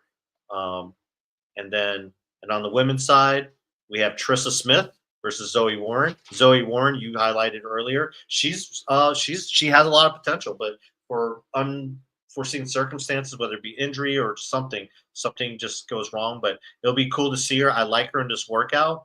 But of course, I love Trissa Smith in terms of the potential that she has. And then, there's like, no, you can round out the matches. Yeah. And then in the last semifinal, we have Ariel Owen. If you guys have seen her story, the one where she hangs up her, her third place belt and saying, okay, season's done. And then she signs up for 2 more competitions. But this is one of the competitions. She's obviously the favorite on paper, but again, we've seen these matchups take tremendous swings. She'll be going against another semifinal athlete in Rachel Noel. She's done some reps ahead in the past, not in the pro division, but some of the community RX division. But it's funny because all 4 of these women competed against each other at the 2023 West semifinal in Pasadena. So it's kind of neat. So a little West Coast flavor. Actually, all the athletes live west of the Mississippi. Yeah, including Cole lives in Kansas City, so yeah. But yeah, article's up. Take a look. Oh, you We'll didn't go want to look. over. You didn't want to look at my picks on there. Oh, you had picks. Okay, let's see. All I right. haven't done this in the past, but I realized that Yeah. why not? Grease over Magna in the 4th round. Okay. Sprague over Wood in 3rd round. Okay. Warren over Smith in a distance match. Oh, yeah. I like Zoe. In these matchups. And then, yeah, Ariel over Noel in the 3rd round. Mm. I think Warren, if she can, she can take it to to Ariel. I think we'll see. It'll be interesting.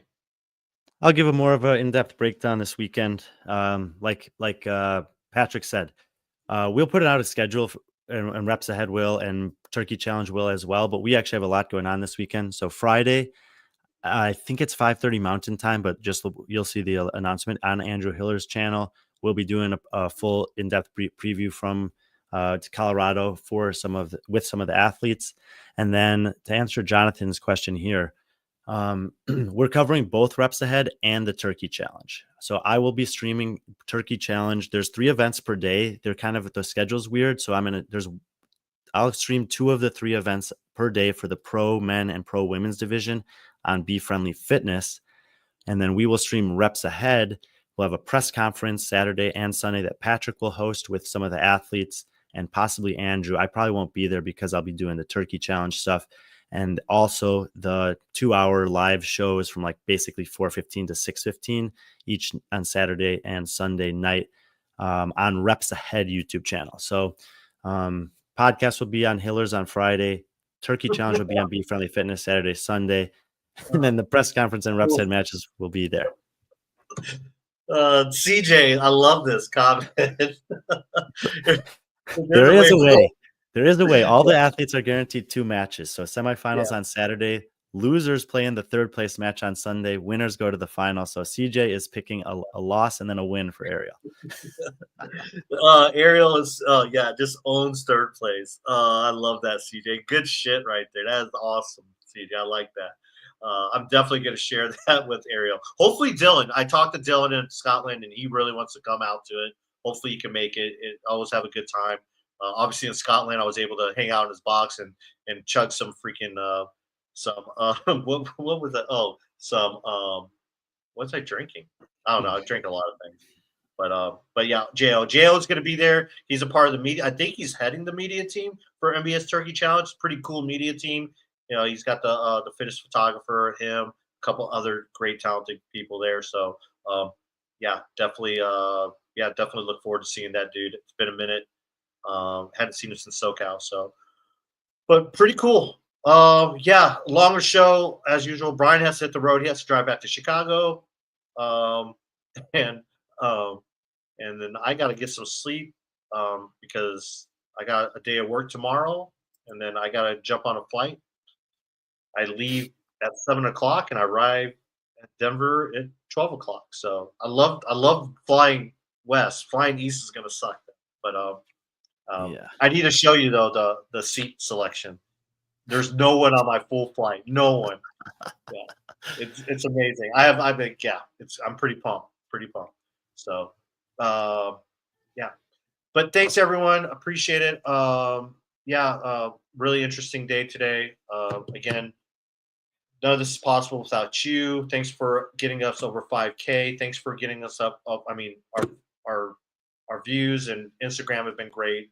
None of this is possible without you, and you're the reason why we do this. But thank you all, also the Strike Movement, who, without their support, we're not able to do like Rogue and now in Dubai and stuff like that. So providing content. And of course, ACR CBD, the best in the business when it comes to your CBD needs. Make sure you give them a call. They got a lot of cool Black Friday sales coming out. We'll have that available next week. Hopefully we can tie that in our promotion next week. So thanks again, everyone. Oh, Macy's Parade next week. Oh yeah. Thanks again, everybody. And as always, be friendly, our friends.